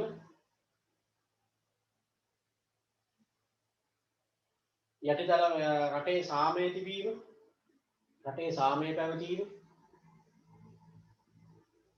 ඔය ටිකනේ. ඊට පස්සේ යටින් ලියන්න ඉහත පසුබිම් සාධක තිබෙන රටවල, ඉහත පසුබිම් සාධක තිබෙන රටවල ව්‍යවසායකත්වයේ දියුණු වන අතර, ඉහත පසුබිම් සාධක තිබෙන රටවල ව්‍යවසායකත්වයේ දියුණු වෙන අතර, එම පසුබිම් සාධක නොමැති රටවල ව්‍යවසායකත්වයේ මන්දගාමී වේ. එම පසුබිම් සාධක නොමැති රටවල ව්‍යවසායකත්වයේ මන්දගාමී වේ. හරිනේ. කොහොමද ඔයගොල්ලෝ මේ පේපර් ක්ලාස් කියලා මේක තියාගෙන මේ මම උත්තර කියන එක නිකන් අසාලි වීම ලියන්න බලාගෙන ඉන්න එපා. මම අර පැහැදිලි කළ යුතුයි කියලා හිතන ඒවා විතරයි පැහැදිලි කර කර ලියන්න ටයිම් දීදී කියන්නේ. ඔයගොල්ලෝ පේපරේ තනියෙන් කරන්න ඕනේ. නැතුව මේ මම උත්තර කියනකොට ඔයගොල්ලෝ ඔය ටික ලියාගත්තා කියලා ඔයගොල්ලන්ට ලියවඩුත් නැහැ. මගෙත් වෙලාව අපරාධ. පේපරේ මම ඒකනේ කලින් ඉවන්නේ දැන් ඊයේ රෑ දැම්මේ. එතකොට අද අපි රිවිෂන් උත් නැහැ නේද මේ දවස්වල? ඉතින් ඕක පැය 3ක් ටයිම් තියෙන ඕනි තරම් ඔයගොල්ලන්ට වෙලාව තිබ්බා ලියන්න. මේ සම්බන්ධ වෙලා ඉන්න ළමයින්ගෙන් හරියට භාගයක් විතර ඕනනම් ඕක ලියාගෙන දැන් මේ වෙලාවේ මේක අහගෙන චෙක් කරනවා ඇති. අනිත් ඒවා ඔක්කොම අර පත්‍ර වාර්තාකාරයෝ වගේ බසබසක ලියනවා. ඒ ලියන්නේ උන් අදාළ නැහැ. මොකද උන්ට ඕකෙන් ඇති වැඩක් වෙන්නේ අපරාධ රේට ටික ඕකෙන් අයින් කරලා නිදායි. නිදාගන්න. මම මේක කියනකොට ඔයා ඔය ලියාගත්ත කියලා කිය වැඩක් නැහැ. ඔයා තනියෙන් ලියලා වැරදි උත්තර හරි කවන්නේ නැහැ. ලියලා ඒවා චෙක් කරන්න ගමන් හරි උත්තර ලියනවනම් ඔන්න යමක් ඕකෙන් වෙනවා. නැත්නම් තේරුම් ගන්න නැහැ ලියපු එකෙක්ට කියන්න මේ උඹ ඔය ටික ලියාගෙන මට ෆොටෝ එකක් දාපන් කියලා. ඉතින් ඒක බලාගෙන ඉන්න ඉතරේ ලියාගන්න. දැන් ඉතින් බලාගෙන රේට කපා ගිහලා ගන්න ඕනේ අපරාධ. ඒවා ඉන්නවනම් මං කිව්වා. ලියලා චෙක් කරන එක හරි. ඊළඟට සුළු පරිමාණ ව්‍යාපාර සාර්ථක වීමට බලපෑ ඇති හේතු මොනවාද?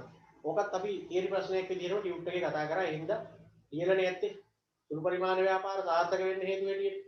දැන් හැමදාම අහන්නේ සුළු පරිමාණ ව්‍යාපාර අසාර්ථක වෙන්න හේතු. එහෙමනම් සුළු පරිමාණ ව්‍යාපාර සාර්ථක වෙන්න හේතු මොනවාද එතකොට? වෙළඳපොළ පහසුකම් තිබීම. එහෙම නැත්නම් පුළුල් වෙළඳපොළක් තිබීම. දැන් හොඳ මාකට් එකක් තියෙනවනේ ඕනිම දෙයකට. මිනිස්සු වැඩි ඉන්නේ රටේ. යටිතල පහසුකම් ප්‍රමාණවත් තරම් තිබීම. දැන් හැමතැනම පාරවල් කරන්ට් එක නම්මනම් ඕව හැදිලා යටිතල පහසුකම් තිබීම.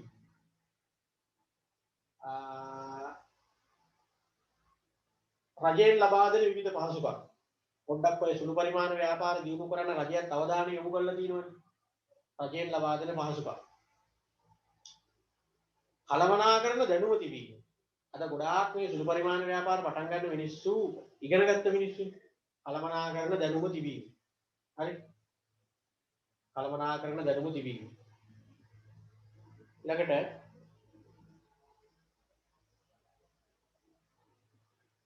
තුන්වෙනි ප්‍රශ්නේ. ඉදිකිරීම ශ්‍රේෂ්ඨයේ ව්‍යාපාරිකයෙකු වුණ සුමනදාසට පස්කන්දක් කපා ඉවත් කිරීම සඳහා පස් කැපීමේ යන්ත්‍රයක් අවශ්‍ය වී ඇත. අත්පින මුදලට හෝ කල්පතු ක්‍රමයට මිලදී ගැනීමේදී ඔහුට එම යන්ත්‍රය ලබා ගැනීමට සුදුසුම ක්‍රමය පෙන්වා දෙන්න. මෙයාට පස්කන්දක් කපා ගන්න ඕන වෙලා තියෙන්නේ පස් කැපීමේ යන්ත්‍රයක්. ඔය බැකෝ එකක් වෙන්න ඇතිනේ.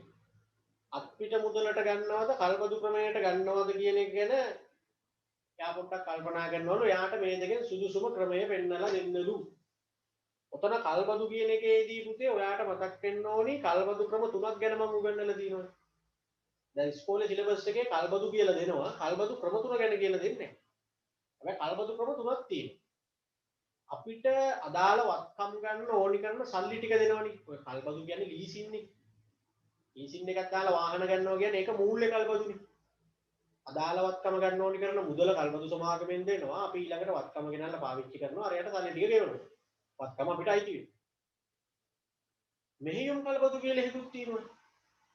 ඒ කියන්නේ කල්පතු සමාගම් වල තියෙන යන්ත්‍ර අපිට ඕන නම් ගේන්න පුළුවන් එකවර යම් කිසි මුදලක් ගෙවලා අපේ වැඩේ කරගන්න විතරක් නිශ්චිත කාලයකට ඒ කාල සීමාව තුල තියාගෙන අපිට ආයෙ ගිහින් දෙන්න තියෙනවා. රෙන්ට් එකට කාර් එකක් අරන් යනවා වගේ වැඩක්. එකවර මුදලක් ගෙවලා අපිට ඕනි කරන මැෂින් එක ගේනවා අපේ වැඩේ කරගෙන ආයෙ ගිහින් දෙන්න. ඒ කල්පතු තමයි මෙතන හිතන්න ඕනි මෙහෙයුම් කල්පද්ද ගැන. දැන් බැකෝ එකක් ඉතින් කොහොමද ෆිනෑන්ස් කරලවත් Tamanටම ගන්නෙ නෑනේ. සල්ලි දීලා කොහොමම ගන්නෙ නෑනේ. පස්කන්දක් කපා ගන්න ඕන වට බැකෝ එකක් ගෙන එකක් ඉන්නවද සාමාන්‍ය ඊට පස්සේ අවල් එකක් කපන්නද පස්කන්ද කපලා ඉවර වෙනවා. එහෙම තේරුමක් නෑනේ. ඔක ෆිනෑන්ස් කරලා වුණත් රෙඩි කෑෂ් දීලා වුණත් බැකෝ එක අපි ගන්න කීයට. එහෙනම් දැන් ළමයින්ට මතක් වෙන්න ඕනේ මේ වෙලාවේදී කල්බදු වල තියෙනවා අර වගේ ක්‍රමයක්. ඒක ඉතින් පාඩමට හිටියනම් ඕගොල්ලන්ට මතක් වෙන්න ඕනේ මම ඔක ලියා ගන්නත් දුන්නා වෙනම. මුදල් ටියුට් එකේ. කල්බදු කියන එක යටතේ මෙන්න මෙහෙම කල්බදු තුනක් තියෙනවා කියන්නේ. අන්න ඒ කල්බද්ද තමයි ඔයාලට මෙතෙන්දී ඔළුවට එන්න ඕනේ මෙහෙයුම් කල්බද්ද ගැන. එහෙම තමයි මේ ප්‍රශ්නේ යොමු කරලා තියෙන්නේ. එතකොට අපි ලියන්න ඕනේ මෙහෙම. මෙහිදී කල්බදු ක්‍රමයේ යටතේ ලබා ගැනීම යෝග්‍ය වේ. කල්බදු ක්‍රමයේ යටතේ ලබා ගැනීම යෝග්‍ය වේ.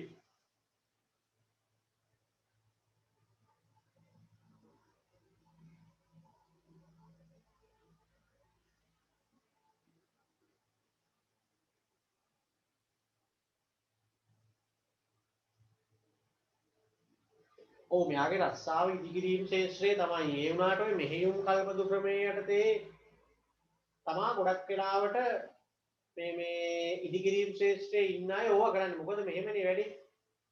දැන් ඉදිකිරීම ශේෂ්ත්‍රය කියන ඒවා පුතේ එක තැනක කරන්න බෑනේ. දැන් මෙහෙ බිල්ඩින් එකක් ගන්නවා රත්නපුර. ඊළඟට ඔන්න තව කොන්ට්‍රැක්ට් එකක් කරනවා අවිස්සාව වෙන්න බිල්ඩින් එකක් ගන්න. එතකොට ඔය තියෙන මැෂින් අනම්මනම් තේරම වාහනයක දාගෙන පටවගෙන ඔහොම අරන් යන්න එපා. ඔයා කරදරකාරී වැඩක් නේ. ඔය කොන්ට්‍රැක්ට් ගන්න මිනිස්සු ගොඩාක් කරන්නේ අදාළ කොන්ට්‍රැක්ට් එක කරන තැන ඒ අහල පහලින් තමයි ඕනි දේවල් ගන්න. අපි හිතමු ගාල්ල පැත්තේ කොන්ට්‍රැක්ට් කරන කෙනෙක් කියලා. එයා මේ රත්නපුරේ ඇවිල්ලා මොකක් හරි කොන්ට්‍රැක්ට් එකක් බාර අරගෙන පාරක් හරි මොකක් හරි හදනකොට එහෙ ඉඳලා ගේන්නේ නැහැ නේ ඔය මැෂින් ඔක්කොම. එතකොට මේ අහල පහලයේගේ දැන් හිතන්න මට තියෙනවා කියලා ලොරි 5ක් විතර ටිපර් 5ක් විතර මේ කවුරු හරි මගේ යාළුවෙක් කොන්ට්‍රැක්ට් එකක් කරන් තියෙනවා නම් මම කෙලින්ම උත් එක කතා කරලා මගේ ලොරි 5 ඔය වැඩේට සෙට් කරලා දෙන්න කියලා මම එහෙම තමයි වැඩේ යන්නේ. නැතුව මේ ඉදිකිරීම කරන මිනිස්සු ඔය කරන්න ඕනි ලොරි ටිපර් බෑකෝ සිමෙන්ති කවලම් කරන ඒවා මේ තේරම Taman සල්ලි දීලා අරන් තියන්නේ නැහැ. යන්නේ දැන් අරන් යන්න බෑ නෝ. ලංකාවේ හතර වටේ යනවනේ මිනිස්සු. එතකොට ඒ මිනිස්සු අරන් යන්නේ ඒ කරන් ටක් ගාලා සෙනික ඔන්න ඔය මෙහෙයුම් කල්පන දැන් අපි හිතමු කොන්ට්‍රැක්ට් එක ගත්තේ අවුරුද්දකට කියලා. කෙලින්ම අවුරුද්දකට කල්පදු කිසුමක් ගහලා ගන්නවා ඒ අන්තර ටික අහලා පහලා තැන් වල. ලොරි ගන්නවා කාගෙන් හරි, බැකෝ ගන්නවා තව කාගෙන් හරි. වැඩේ කරා බාර දුන්න ගියා. එහෙම යන්නේ. යන්න මෙහිදී කල්පදු ක්‍රමයේ යටතේ ලබා ගැනීම යෝග්‍ය වෙයි. එන්න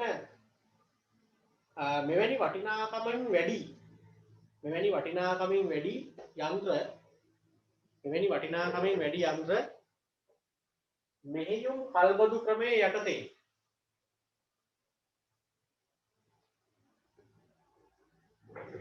මෙහෙයුම් කල්බදු ක්‍රමයේ යටතේ ලබා ගැනීමෙන් මෙහෙයුම් කල්බදු ක්‍රමයේ යටතේ ලබා ගැනීමෙන් විශාල වටිනාකමක් ඇති යන්ත්‍රයක් සුළු මුදලක් ගෙවා භාවිත කිරීමේ වාසිය හිමි වේ. විශාල වටිනාකමක් ඇති යන්ත්‍රයක් සුළු මුදලක් ගෙවා භාවිත කිරීමේ වාසිය හිමි වේ.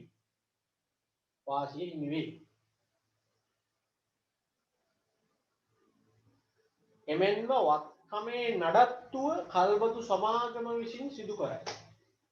වත්කමේ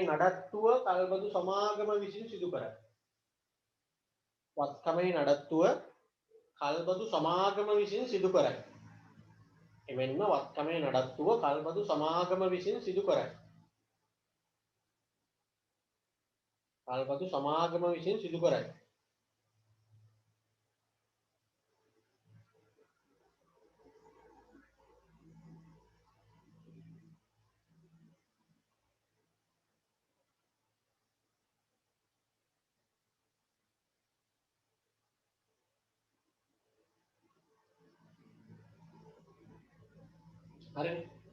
හරි.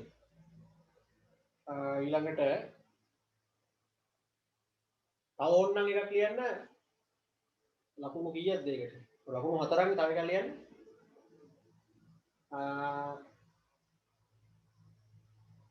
වත්කම් වල අනවශ්‍ය ලෙස මුදල් හිරවීම වළක්වා ගත හැකියි. අපි වැඩේ කරගන්න මැෂින් එක රෙන්ට් එකට ගත්තාම ඒ අතේ තියෙන සල්ලි වලින් අපිට වෙන වැඩ කර හැකියි.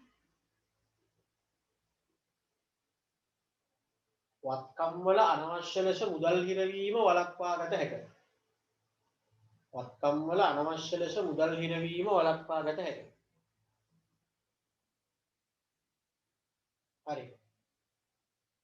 ඊළඟට 2 වාණිජ බැංකුවකින් ව්‍යාපාරිකයෙකුට ලබාගත හැකි සේවා කවරේදයි පැහැදිලි කරන්න. ලකුණු 2යිනේ. වාණිජ බැංකුවල සේවා කියන එකේදී අපි උගන්වලා දෙන ප්‍රධාන සේවා දෙක එහෙම උතන ගන්න ඕනේ නැහැ. පොදුවේ නිකන් ව්‍යාපාරිකයෙකුට බැංකුවකින් කරගන්න පුළුවන් දේවල් මොනවාද? ජංගම ගිණුම් පවත්වාගෙන යා හැකි වීම. ඒ චෙක් වලින් ගන්න දෙනු කරන ඒවා පුළුවන් නේ වාණිජ බැංකුවල. ජංගම ගිණුම් පවත්වාගෙන යා හැකි වීම. බැංකු ණය ලබාගත හැකි වීම. නියෝජිත සේවා ලබාගත හැකි වීම. ඒ කියන්නේ පිටරට සල්ලි ගතන්දර. නියෝජිත සේවා ලබාගත හැකි වීම. නියෝජිත සේවා හැටියට හඳුන්වන්නේ ස්ථාවර නියෝග මුදල් ප්‍රේෂණය වගේ දේවල්. ව්‍යාපාරිකයන්ට වැදගත් නේ. ස්ථාවර නියෝග මුදල් ප්‍රේෂණය වගේ ඒවා. ඒව කර හැකි. අවගත්ත හැකි ණයවර ලිපි නිකුත් කිරීම. ණයවර ලිපි නිකුත් කිරීම. වාණිජ බැංකුව වල අනිකුත් සේවා කියලා එන ලිස්ට් එකක් දීලා ඇති. ණයවර ලිපි නිකුත් කිරීම ඒකත් වාණිජ බැංකුව වලින් කරනවා. ණයවර ලිපි නිකුත් කිරීම.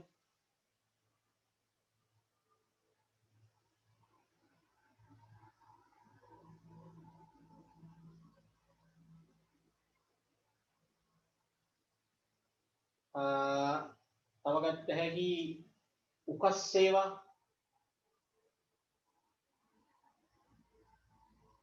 ඊළඟට විද්‍යුත් බැංකු පහසුකම්. විද්‍යුත් බැංකු පහසුකම්. විද්‍යුත් බැංකු පහසුකම්.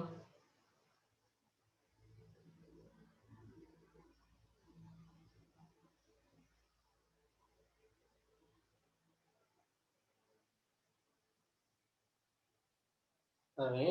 හරි. ඊළඟට විද්‍යුත් මුදල් යන්න හඳුන්වා වර්තමානයේ විද්‍යුත් මුදල් භාවිතයේ වැඩිවීමට බලපෑ හේතු මොනවාද ලියා දක්වන්න. පොඩ්ඩක් හිතලත් ලියන්න වෙනවා.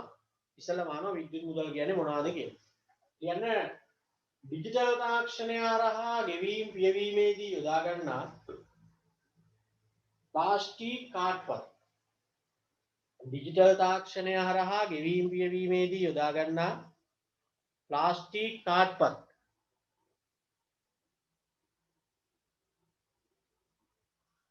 प्लास्टिक कार्डपत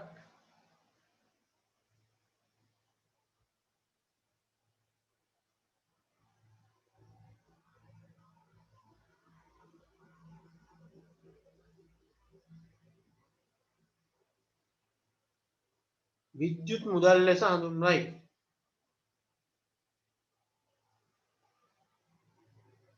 විද්‍යුත් මුදල් ලෙස හඳුන්වයි. විද්‍යුත් මුදල් ලෙස හඳුන්වයි.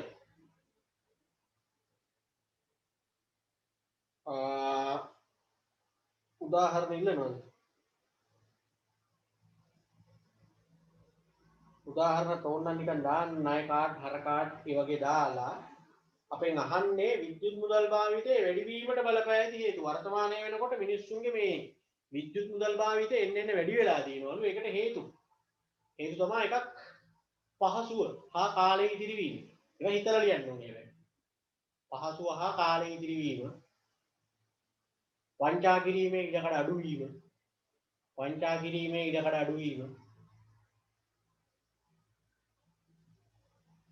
අන්තර්ජාලය හරහා ගෙවීම් කළ හැකි වීම. ඒ ඔන්ලයින් ගෙවන්න පුළුවන්. අන්තර්ජාලය හරහා ගෙවීම් කළ හැකි වීම. ඔයගොල්ලොත් පුතේ දැන් ඔය කොහොමත් මේකයි දැන් අපි දැන් මේ ඔන්ලයින් කතන්දරේට අපිට ඉක්මනට එන්න උනානේ කොරෝනා කේස් එකත් එක්ක. ඔය ඔන්ලයින් බැංකින් එහෙම හදාගන්න. ATM කාඩ් එකක් අනම්මනම් තියෙනවා නම් දැන් ගෙදර තාත්තට හරි අම්මට හරි කමක් නැහැ තියෙනවා නම් ඔන්ලයින් බැංකින් පහසුකම හදාගන්න. දැන් හැම බැංකුවකම ඇප් එහෙම හඳුන්වලා දීලා දෙනවා හරි ලේසි ගෙවීම් කරන්න. දැන් ඔයගලන්ට බලන්න පන්ති ගාස්තුව ගෙවන්න උනත් එන්න වෙනවනේ ටවුන් එකට බැංකුවට පොලිමේ ඉඳලා එක්ක මැෂින් එක ගාවට ගිහිල්ලා එන කතන්දරනේ. දැන් මමත් මේ ප්ලැට්ෆෝම් එකක් හදාගන්න මේ දවස්වල කටයුතු කරගෙන යනවා. මොකද එතකොට තනිකරම දැන් ඉදිරියේදී සාමාන්‍ය විදිහට පන්ති කරත් මම ඔන්ලයින් පන්ති මාලාවක් වෙනම කරගෙන යනවා. ඒකේ ඔක්කොම පහසුකම් ටික ළමයින්ට ඒ කියන්නේ කාඩ් එකෙන් ගෙවන්න. ගෙදරින් අම්ම කාඩ් එකෙන් පේ කරන්න පුළුවන් විදිහට දැන් අපිට මේ පහසුකම් ටික නෑ මේ ශ්‍රී සුමන වෙබ් එකේ තක්ෂිලා වෙබ් එකේ එහෙම මේ අර විදිහට හදාගන්න. මොකද දැන් ඒක තමයි යන්නේ. ඒක තමයි රැල්ල. රැල්ල කියන්නේ දැන් ගොඩක් ළමයි මේකට පහසුකම් හරියට තියෙන ළමයි මේකට කැමතියි. මොකද Tamanට ඕනි ගුරුවරයෙක් ඉගෙන ගන්න පුළුවන්. ඒවා අපි කතා කරලා නැහැ වාසිසහගත දේවල් ටික. ගොඩක් අය දැන් මේකට අනුගත වෙලා තියෙනවා. කොහොම ඉස්සරහට දැන් බලන්න දැන් මේ දවස්වල 5 වසරෙන් උඩට ඔක්කොම ඔන්ලයින් ඉගෙන ගන්න. ඔය ළමයි A level වයස එනකොට මේක හොඳට පුළුවන්. තාම මේකට හොඳට පුරුදු වෙලා තියෙනවා. මේකට ඇබ්බැහි වෙනවා. එතකොට ඔය ළමයි පන්ති යන්න කම්මැලි. දැන් ඕගොල්ලන්ට දැන් තියෙන ප්‍රශ්නේ මේ ඕගොල්ලන්ගේ අවසාන අධ්‍යාපන කතන්දරේනේ යන්නේ මේ A level කියලා කියන්නේ. අර ළමයි එහෙම නෑනේ දැන් 8 වසර 9 වසර 10 වසර වල ඉන්න ළමයි ඔන්ලයින් ඉගෙනගෙන ඔය ළමයින්ට A level වෙනකොට ඒකම තමයි කැමති. ටික පහසුකම් ටික ගෙවන්න ලම හදා ගන්න ඕනේ දැන් සිග්නල් නැති කේස් එකනේ තියෙන්නේ. ඒකත් දැන් ඉතින් ඔය කම්පැනි වලින් එහෙම මෙහෙම කරනවානේ පොඩ වෙනදට වඩා ටිකක් ඇවිල්ලා. දැන් ඔන්න ෆෝන් අරගෙන රවුටර් අරගෙන දැන් පළවෙනි කොරෝනා රැල්ලට වඩා දැන් බලන්න ඕගොල්ලන්ගේ අන්තර්ජාල යටිතල පහසුකම් ටික දියුණු වෙලානේ. හරි. එතකොට ඕක එනවා ඉස්සරහට. අපි මේක ඉතින් එනවා කියලා දන්නවා. කොරෝනා එනවා කියලා දන්නේ නැහැ. ඩිජිටල් කරණය වෙනවා කියලා ඉතින් ඒක හැමෝම දැන පෙවුණානේ අපිට. විද්‍යුත් මුදල් භාවිතය අනම්මනම් අන්තර්ජාල මේ ඔක්කොම ටික එනවා. ප්‍රශ්නේ තියෙන්නේ මේක හදිසි වුණානේ කොරෝනා හින්දා. ඉක්මන් වුණානේ. ඉතින් ඒ හින්දා මේක තමයි ඉස්සරහට යන්නේ. ඒ ඔන්ලයින් බැංකින් ඔය වගේ දේවල් පොඩ්ඩක් හදලා තියාගන්න. දැන් පොඩ්ඩක් පුරුදු වෙලා ඉන්න දැන් ළමයි බලන්න නිකන් ඕවා පොඩ්ඩක් ඔය මේ පාවිච්චි කරනකොටම මේවැ වැඩ ටික අල්ලගත්තා.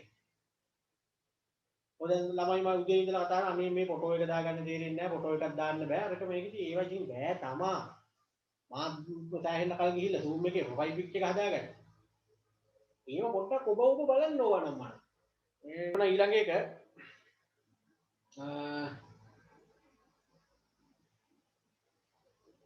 වංචා කිරීමේට කඩ අඩුවීම ලියුවන් හරි. 3 චෙක් පතක් පිටසන් කිරීම යන හඳුන්වා චෙක් පතක් පිටසන් කළ යුතු අවස්ථා දෙකක් නම් කරන්න. මොකද්ද පිටසන් කරනවා කියන්නේ? පිටසන් කරන්නේ මොනව කරන්න ඕනේ වුණාමද චෙක් එක? පිටසන් කරන්න තව කෙනෙකුට පවරන්න ඕනේ වුණා. ඔය පිටසන් කරන්න ඕනේ මොන චෙක්ද? චෙක් වර්ග දෙකක් තියෙනවානේ ධාරක සහ විධාන කියලා.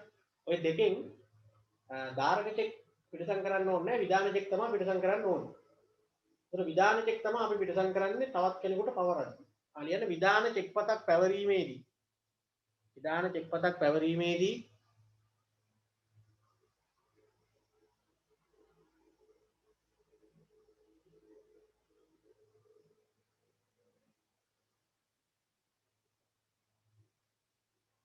විධාන චෙක් පත් පැවරීමේදී මතු චෙක් පතේ මුහුණත පිහිටි ආදායකයාගේ නම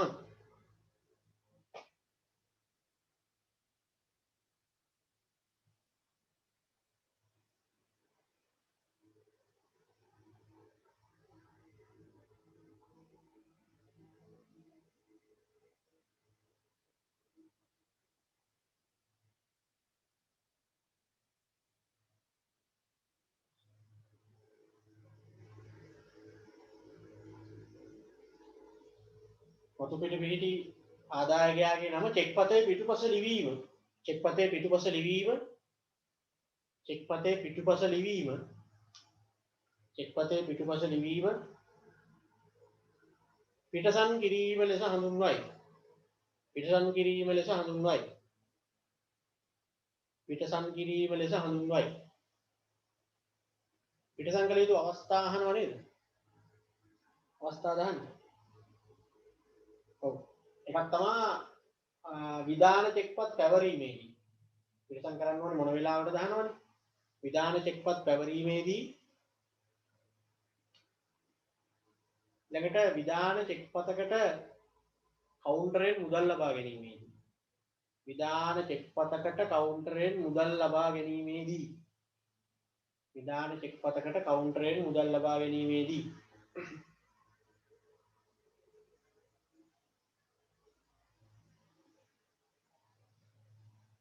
හරිනේ ඊළඟට ශ්‍රී ලංකා මහ බැංකුවේ නියෝජිත කාර්යයන් 4ක් ලියන්න. අන්න දැන් මහ බැංකුවේ කාර්යයන් වල අපි කෙලින්ම උගන්වනවා ප්‍රධාන කාර්යයන් වෙනම නියෝජිත කාර්යයන් වෙනම. අහන්නේ මොන කාර්යයන්ද දැන් මෙතන? නියෝජිත කාර්යයන්. එතකොට ඉතින් අර MCQ එකේ ආවනම් නියෝජිත කාර්යයන් ටික තෝරගන්න පුළුවන් අර නිකන් අතරමැදි වැඩක් වගේ කරන්නේ මොකද්ද කියලා බලලා. මෙතන නම් ඉතින් පාඩම් කරලාම තියෙන්න ඕනේ බොරු ලියන්නත් බෑ හිතලා ලියන්නත් බෑ. හරියටම උත්තරේ තියෙනවා. ලියන්න අර්ථ සාධක අරමුදල කළමනාකරණය. අර්ථ සාධක අරමුදල කළමනාකරණය. ඒ කියන්නේ අනුන්ගේ දෙයක් මහ බැංකුව විසින් කරනවා නම් ඒක නියෝජිත වැඩක්. අර්ථ සාධක අරමුදල කළමනාකරණය රාජ්‍ය ණය කළමනාකරණය. එයා නියෝජිතය විදිහට රජයට ණය අරන් දෙනවනේ එක එක භාණ්ඩගාර බිල්පත් නම් මනන් විකුණන. රාජ්‍ය ණය කළමනාකරණය නියෝජිත කාර්යයක්. රාජ්‍ය ණය කළමනාකරණය විදේශ විනිමය පාලනය රට සල්ලිත් එක්ක ගණදෙනු කරනවනේ. විදේශ විනිමය පාලනය. විදේශ විනිමය පාලනය.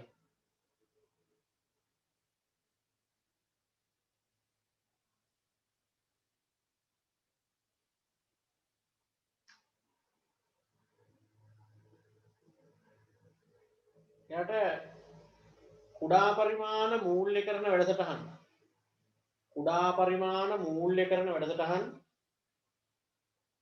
කුඩා පරිමාණ මූල්‍ය කරන වැඩසටහන් පිළිබඳ මූලික ආයතනයේ ලෙස කටයුතු කිරීම මූලික ආයතනයේ ලෙස කටයුතු කිරීම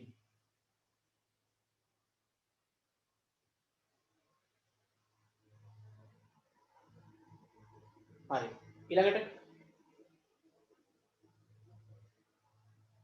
4 අවදානම නැමැති සංකල්පය නිසා රක්ෂණය වී වී ඇත නමුත් සියලුම අවදානම් රක්ෂණය කළ නොහැක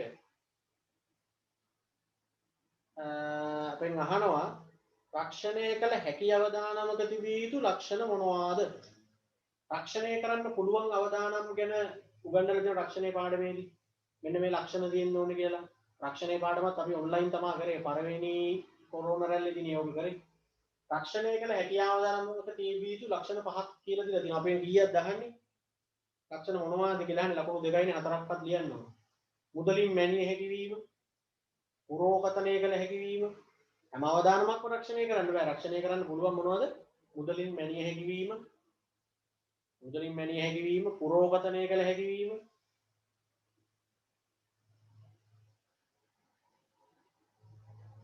ඊළඟට අහඹු ලෙස සිදුවීම එහෙම නැත්නම් නියතයක් නොවීම අහඹු ලෙස සිදුවීම එහෙම නැත්නම් නියතයක් නොවීම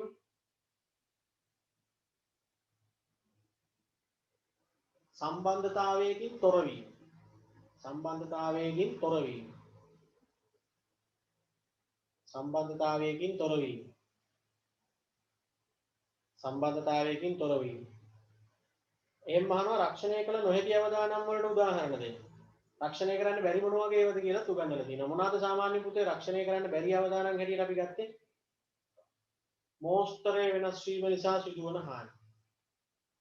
මෝස්තරය වෙනස් වීම නිසා සිදුවන හානි. තාක්ෂණය වෙනස් වීම නිසා සිදුවන හානි.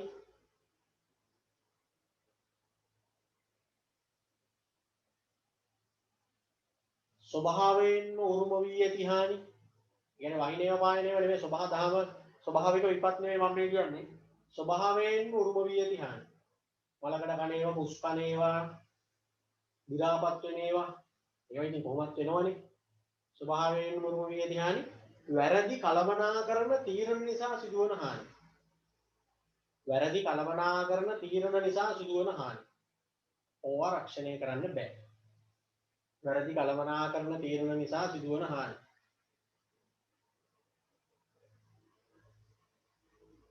ඊළඟට 5 රථවාහන රක්ෂණයේදී ලබාගත හැකි ප්‍රධාන රක්ෂණ උපවර්ග 3 ලියා කෙටියෙන් පැහැදිලි කරන්න.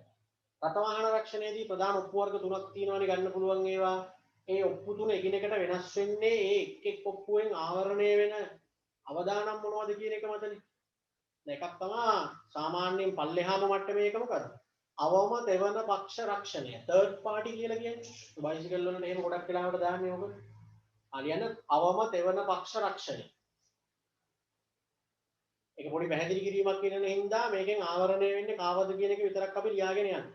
මේ යටතේ බාහිර පාර්ශවයන්ට වන හානි පමණක් ආවරණය වේ. අවම තෙවන පක්ෂ රක්ෂණය කියලා ලියලා පැහැදිලි කිරීම තමයි මේ යටතේ බාහිර පාර්ශවයන්ට වන හානි පමණක් ආවරණය කිරීම. මේ යටතේ බාහිර පාර්ශවයන්ට වන හානි පමණක් ආවරණය කිරීම. බාහිර පාර්ශවයන්ට වන හානි පමණක් ආවරණය කිරීම.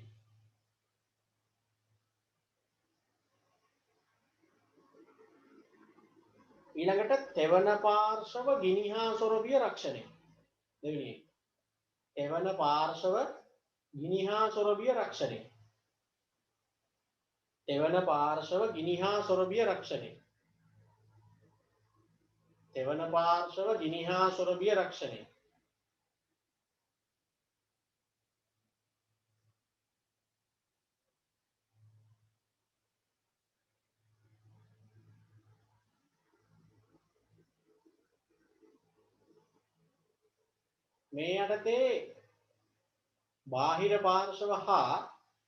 මේ යටතේ බාහිර පාර්ශව හා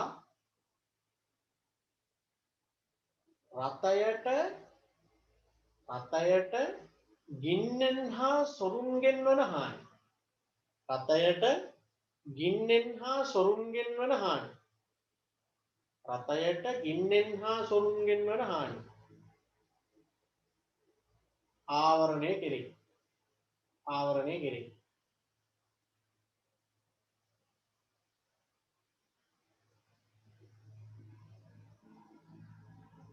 ගින්නෙන් හා සොරුන්ගෙන් වන හානි ආවරණය කෙරේ.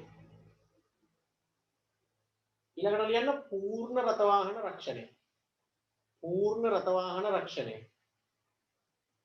පූර්ණ රතවාහන රක්ෂණය. අපි ෆුල් ඉන්ෂුරන්ස් කියන්නේ පූර්ණ රතවාහන රක්ෂණය. මේ යටතේ රතයට බාහිර පාර්ශවවලට රියදුරාට මේ යටතේ රතයට බාහිර පාර්ශවවලට රියදුරාට වන සියලුම හානි ආවරණය කෙරේ. වන සියලුම හානි ආවරණය කෙරේ. සියලුම හානි ආවරණය කෙරේ.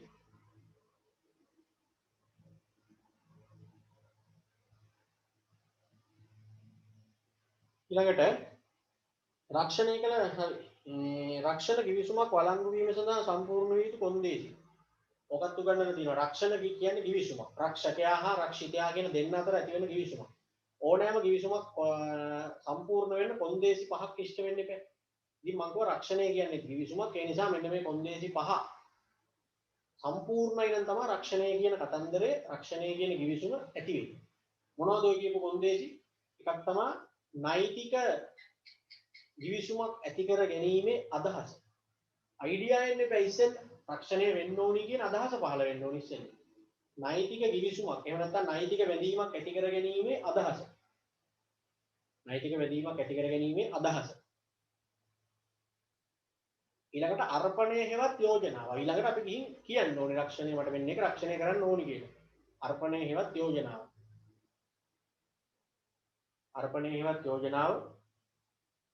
ඊට ප්‍රතිග්‍රහණය හෙවත් පිළිගැනීම. ප්‍රතිග්‍රහණය හෙවත් පිළිගැනීම.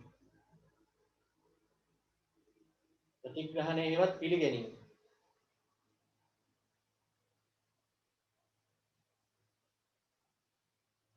නීතියට එකඟ බව. නීතියට එකඟ බව. ඒ කියන්නේ නීති විරෝධී දේවල් දෙයක් වෙන්න බෑ මේ කිවිසුම. නීතියට එකඟ බව. හතරයි ඉල්ලලා තියෙන්නේ පස්වෙනි කොන්දේසිය තමයි එක් එක් පාර්ශවයට ඇති නෛතික හැකියාව. පස්වෙනි කොන්දේසිය තමයි එක් එක් පාර්ශවයට ඇති නෛතික හැකියාව. එක් එක් පාර්ශවයට ඇති නෛතික හැකියාව.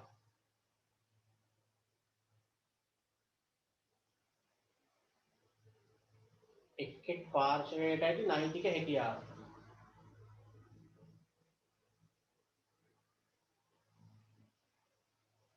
හරිනේ. ඊළඟට හතරවෙනි පහත සඳහන් වන්නේ සුනිමල් වෙත ඔහුගේ මිතුරෙකු එවන ලද පණිවිඩයකි. රෝහණ අසනීපයෙන් සිටි බැලීමට යාමට පැමිණෙන්නේ. මෙහි උල්ලංඝනය වී ඇති sannivedana මූලධර්ම මොනවාද? අපි කලින් පේපර් එකෙත් ඔය වගේ පණිවිඩයක් දීලා උල්ලංඝනය වෙලා තියෙන මූලධර්ම මොනවාද කියලා ඇහුවා. මොනවාද එතකොට මෙතන උල්ලංඝනය වෙලා තියෙන්නේ? පැහැදිලි බව නැහැ. පැහැදිලි බව කියන මූලධර්මයේ උල්ලංඝනය වෙලා තියෙනවා. නිශ්චිත නැහැ. කොහෙටද එන්න ඕනි කීයටද එන්න ඕනි මොකවාන්නේ නැහැ. පූර්ණ බව. පණිවිඩය සම්පූර්ණ නැහැ. පූර්ණ බව. නිවැරදි බව. නිවැරදි බව කියන්නේ කවුද මේක එවන්නේ? එහෙම මුකුත් නැහැ. බොරුත් දන්නේ නැහැ.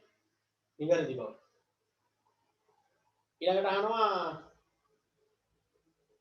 සඵලදායී sannivedanayak ව්‍යාපාරවල පැවැත්මට හා සංවර්ධනයට ඉවහල් වන්නේ කෙසේදයි පැහැදිලි කරන්න. එහෙම නැත්නම් සඵලදායී sannivedanayකින් ව්‍යාපාරයට තියෙන වාසිය ආයෝග සඵලදායී sannivedanayම කියලා එකක් නැහැ. sannivedanaya කොහොමද ව්‍යාපාර වලට වැදගත් වෙන්නේ කියලා උගන්වලා තියෙනවනේ. එහෙම නැත්නම් උපකාරක සේවාවක් විදිහට sannivedanaya කොහොමද බලපාන්නේ කියලා ව්‍යාපාර වලට ඒ ටික තමයි ලියන්නේ. ඒතකොට ලියන්න අලෙවි ප්‍රවර්ධන කටයුතු සඳහා. sannivedanayak වැදගත් වෙනවා අලෙවි ප්‍රවර්ධන කටයුතු වලට මාකටිං වලට. අලෙවි ප්‍රවර්ධන කටයුතු සඳහා භෞතික හා මානව සම්පත් කළමනාකරණය සඳහා භෞතික හා මානව සම්පත් කළමනාකරණය සඳහා අලෙවි ප්‍රවර්ධන කටයුතු සඳහා භෞතික හා මානව සම්පත් කළමනාකරණය සඳහා සේව්‍ය සේවක සම්බන්ධතා පවත්වාගෙන යාම සඳහා සේව්‍ය සේවක සම්බන්ධතා පවත්වාගෙන යාම සඳහා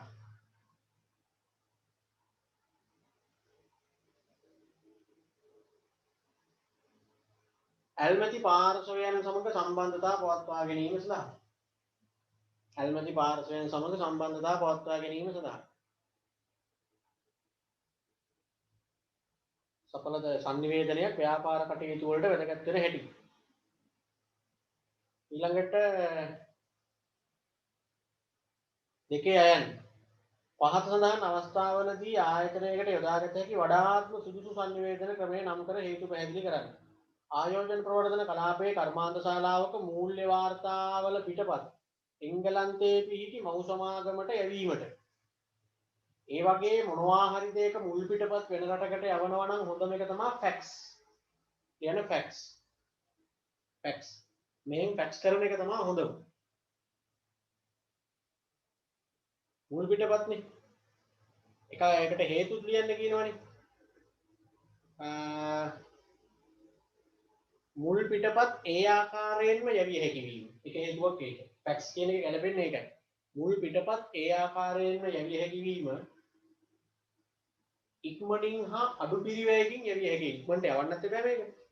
ඉක්මනින් හා අඩු පිරිවැයකින් යවිය හැකි වීම. මුල් වාර්තා ඒ ආකාරයෙන්ම යවිය හැකි වීම ඉක්මනින් හා අඩු පිරිවැයකින් යවිය හැකි වීම. ඉක්මනින් හා අඩු පිරිවැයකින් යවිය හැකි වීම.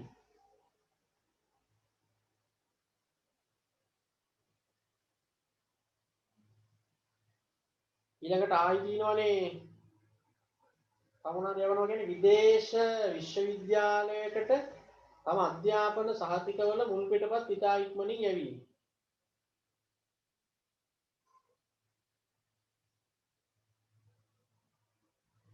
ඔව් ඒකටත් ඉතින් ෆැක්ස් සහ කුරියර් තමයි ගැලපෙන්නේ. මුල් පිටපත් නෙවන්නේ. හරි. ඔය දෙකම හරි. කුරියර්. එකක් ෆැක්ස් අනික කුරියර්. ඒ කියන්නේ දෙකට වෙන වෙනම නෙමෙයි. කර්මාන්ත ශාලාවේ මුල් පිටපත් යවන්නයි විශ්වවිද්‍යාලයකට යවන්න දෙකටම ෆැක්ස් කියන එකයි කුරියර් කියන එකයි තමයි හොඳටම ගැලපෙන්නේ. කුරියර් වල හේතුව තමයි පහසුවෙන් හා ඉක්මනින් යවිය හැකි වීම. පහසුවෙන් හා ඉක්මනින් යවිය හැකි වීම. පහසුවෙන් හා ඉක්මනින් යවිය හැකි වීම.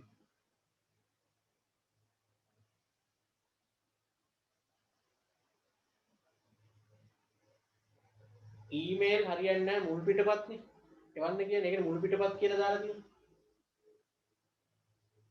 ඔරිජිනල් ඒවා යවන්න බෑනේ ඊමේල් වලින්. ඒක නිකන් එතකොට ෆැක්ස් එකෙන් එහෙම නැහැ. ඔරිජිනල් පිටපත යවන්න පුළුවන්, ෆැක්ස් කරන්න පුළුවන්.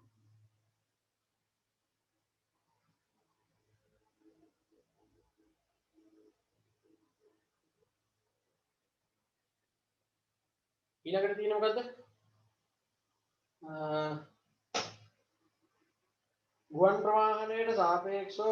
ගුවන් ප්‍රවාහනයේ සාපේක්ෂව පිරිවැය අධික වුවත් ව්‍යාපාරිකයෙකු භාණ්ඩ අපනයනයේදී ගුවන් ප්‍රවාහනය යොදා ගැනීමට තීරණය කර ඇතැයි සිතන්න. එම තීරණය ගැනීමට ඉවහල් විය හැකි සාධක හතරක්. ඒ කියන්නේ පිරිවැය වැඩි වුණාට කෙනෙක් ගුවන් ප්‍රවාහනය යොදාගෙන තියෙනවලු. ඒකට හේතු වෙන්නට ඇත්තේ මොන වගේ හේතුද කියලා අහන්න. ඒ ගුවන් ප්‍රවාහනයේ තියෙන වාසි ටිකනේ ලියන්න එකක්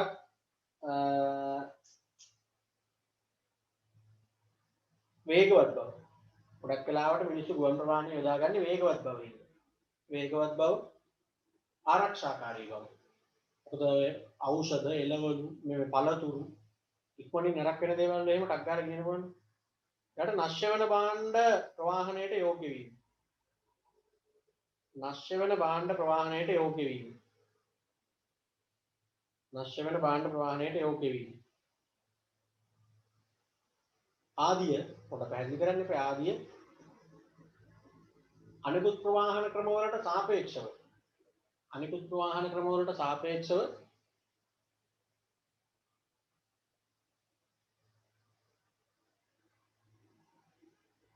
ගුවන් ප්‍රවාහනයෙන් අත්කරගත හැකි වාසි වේ. ගුවන් ප්‍රවාහනයෙන් අත්කරගත හැකි වාසි වේ.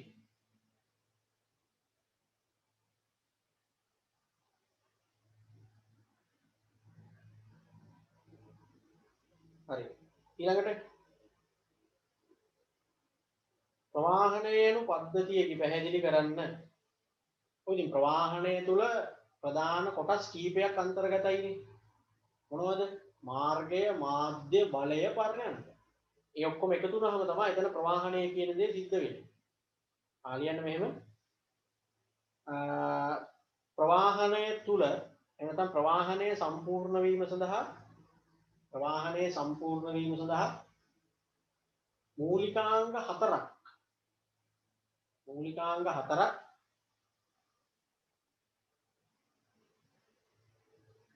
සම්බන්ධ වී යුතුයි.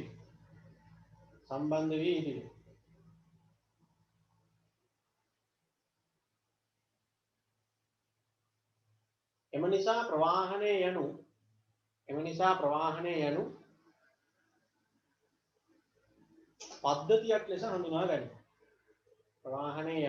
පද්ධතියක් ලෙස හඳුනා ගනී.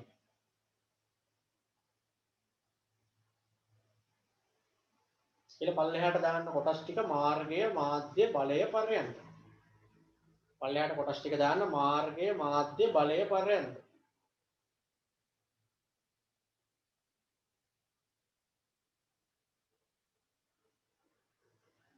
ඊළඟට අහනවා මහාමාර්ග ප්‍රවාහනය සම්බන්ධයෙන් ලංකාවේ මගී බස් සේවාව අකාර්යක්ෂම වීමට හේතු ලෙස ඔබ දකින්නේ මොනවාද? හිතලා ලියන්න තියෙන්නේ. අපි ඉතින් ඒ වුණාට ප්‍රවාහනයේ පාඩම උගන්වද්දී ඔය දුන්නා. ඒක නැත්තම් හිතලා ලිව්ව හැකි. ප්‍රවාහනයක් හැටියට ගත්තාම ලංකාවේ මගී බස් සේවාව අකාර්යක්ෂමයි කියලානේ අහන්නේ. ඊළඟට මාර්ග පද්ධතිය අබලන් වීම. ඕවා ලියලා නම් හරි. මාර්ග පද්ධතිය අබලන් වීම, නැවතුම් පොළවල් නවීකරණය වී නොතිබීම, බස් ස්ටෑන්ඩ් කියලා જાතියක් නැහැ නේ. ඒවා තෙමෙනවා, ආරක් läගලා හිඟන්නෝ, ඒවා පදිංචි වෙලා එහෙම. මාර්ග පද්ධතිය අබලන් වීම, නැවතුම් පොළවල් සංවර්ධනය නොවීම, අනතුරු වැඩි වීම, අනතුරු වැඩි වීම, අධික තදබදේ,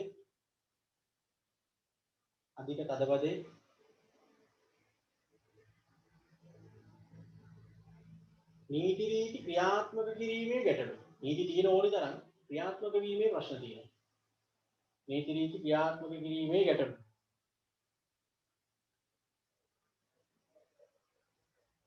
හරි. හතරේ අහනවා විදේශ වෙළඳාමට පදනම් වූ මූලික සාධක හතරක් ලියා ගැටියෙන් පැහැදිලි කරන්න. මිනිස්සු විදේශ වෙළඳාමකට ගියේ ඇයි කියන එකනේ ඔය අහන්නේ. විදේශ වෙළඳාමකට යන්න මිනිස්සුන්ට හේතු වෙච්ච කාරණා මොනවාද? මිනිස්සුන්ට විදේශ වෙළඳාමකට යන්න උනේ ඇයි? මූලික කරුණු පහක් විතර උගන්වලා තියෙනවා වෙළඳාම පාඩම. එකක් තමයි ලියන්න ස්වභාවික සම්පත් බෙදී යාමේ විෂමතාවය.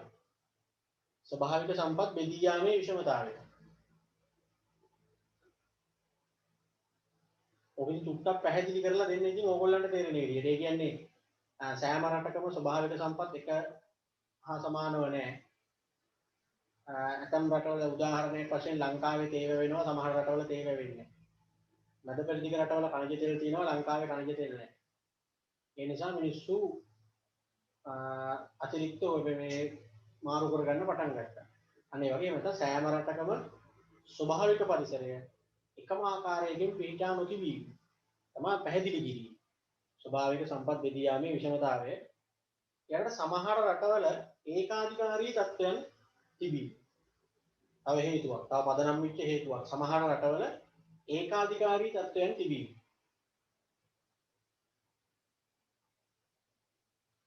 ඒක පැහැදිලි කිරීම අපිට ගත්ත හැකි ඇතම් රටවල් යම් යම් භාණ්ඩ නිපදවීමේදී නීතිමය ඒකාධිකාරයක් අත් කරගෙන තිබීම.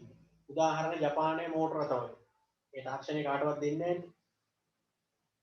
ඇතම් රටවල් යම් යම් භාණ්ඩ නිපදවීමේදී නීතිමය වශයෙන් ඒකාධිකාරී තත්ත්වයන් අත් කරගෙන තිබීම. තමගේ පැහැදිලි කිරීම මම කියන්නේ. උදාහරණ ජපානයේ මෝටර රට. ඒකත් විදේශ වෙළඳාමකට පදනම් වෙච්ච හේතුවක්. තව එකක් ගත්ත හැකි සාපේක්ෂ පිරිවැය වාසී. සාපේක්ෂ පිරිවැය වාසී.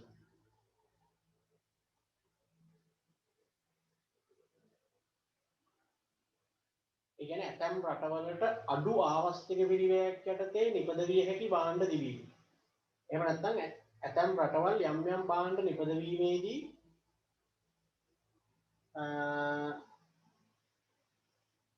විශේෂ හැකියාවක් දැක්වීම. ඇතැම් රටවල් යම් යම් භාණ්ඩ නිපදවීම සම්බන්ධයෙන් විශේෂ හැකියාවන් දැක්වීම. ශ්‍රී ලංකාව ඇඟලුම් වන. ශ්‍රී ලංකාව ඇඟලුම් නිපදවන්න යන්නේ වගේ. එහෙනම් අපිට අඩුම අවස්තික පිළිවෙලකින් කරන්න පුළුවන් දේ තමයි ඇඟලුම්. මේ හින්දා අපි ඇඟලුම් හදනවා. අනිත් දේවල් වෙන රටවල් වලින් ගෙන්න ගන්න. ඒ ක්‍රමයේ යන්නේ. තව ඉතින් ඕනනම් එක එක ලියලා දාන්න භාණ්ඩ ප්‍රවර්ධනය, වෙළඳ බාධක අවම වීම, මේ දෙක. භාණ්ඩ ප්‍රවර්ධනය, වෙළඳ බාධක අවම වීම. භාණ්ඩ ප්‍රවර්ධනය, වෙළඳ බාධක අවම වීම.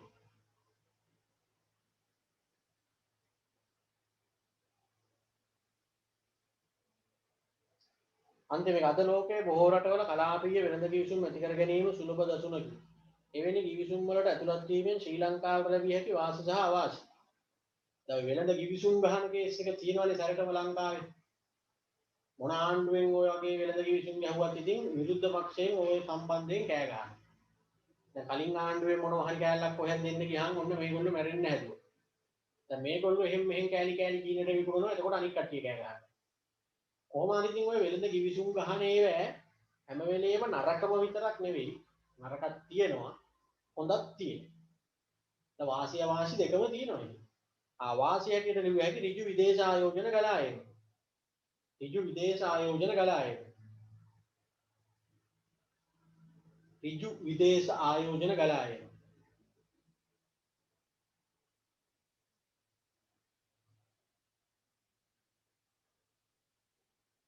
වර්ණීය තීරුබදු පහසුකම් හිමිවීම.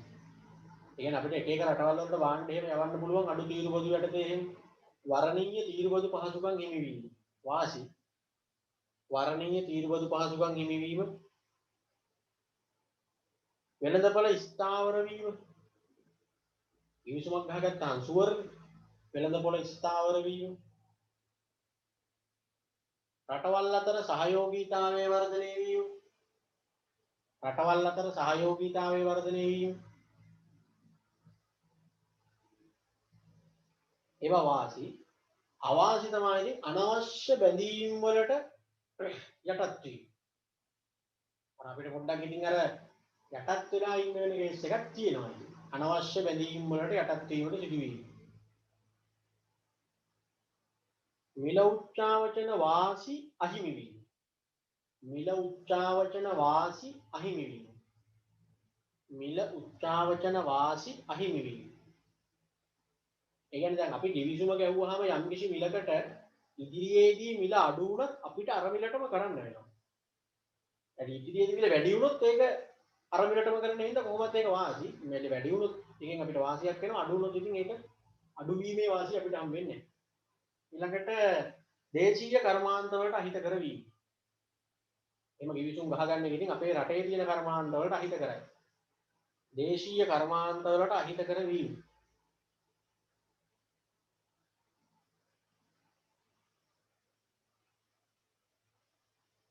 ගෝලීය දේශපාලන අර්බුදවල බලපෑම.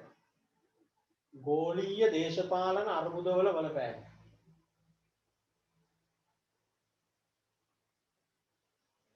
හරි. ඔන්න අපේ පළවෙනි ප්‍රශ්න 4 එතකොට හරි අපි ඉතුරු 4 හෙට සාකච්ඡා කරමු. කල්පනාකරන සෙට් එකේ ප්‍රශ්න 4. හරි. ඒක අද කිසි ප්‍රශ්නයක් නැහැ නේ කාගෙන්වත් කිසි ප්‍රශ්නයක් නැහැ. ඔයගොල්ලන්ට ඉතින් පොඩි පොඩි ප්‍රශ්න තියෙන්න පුළුවන්. ඒව පොඩ්ඩක් WhatsApp එකට යොමු කරන්න. එතකොට මම ඒකෙන් බලලා උත්තර එවන්නම්. මේ දඩස් ගාලා දාපු ගමන් එවන්න බැරි වෙයි. ආයෙ අර මම කිව්වා වගේ මුළු පේපර් එකම ලියපු ටික තේරුම් එවන්නත් එපා. හරිනේ. එහෙනම් අපි ওই විදිහට කරගෙන යන්. එතකොට කාටවත් ප්‍රශ්නයක් නැහැ නේ. අකුල් හෙලන කට්ටියට අකුල් හෙලන්නත් බෑ. අපිට අවුලුකුත් නැහැ.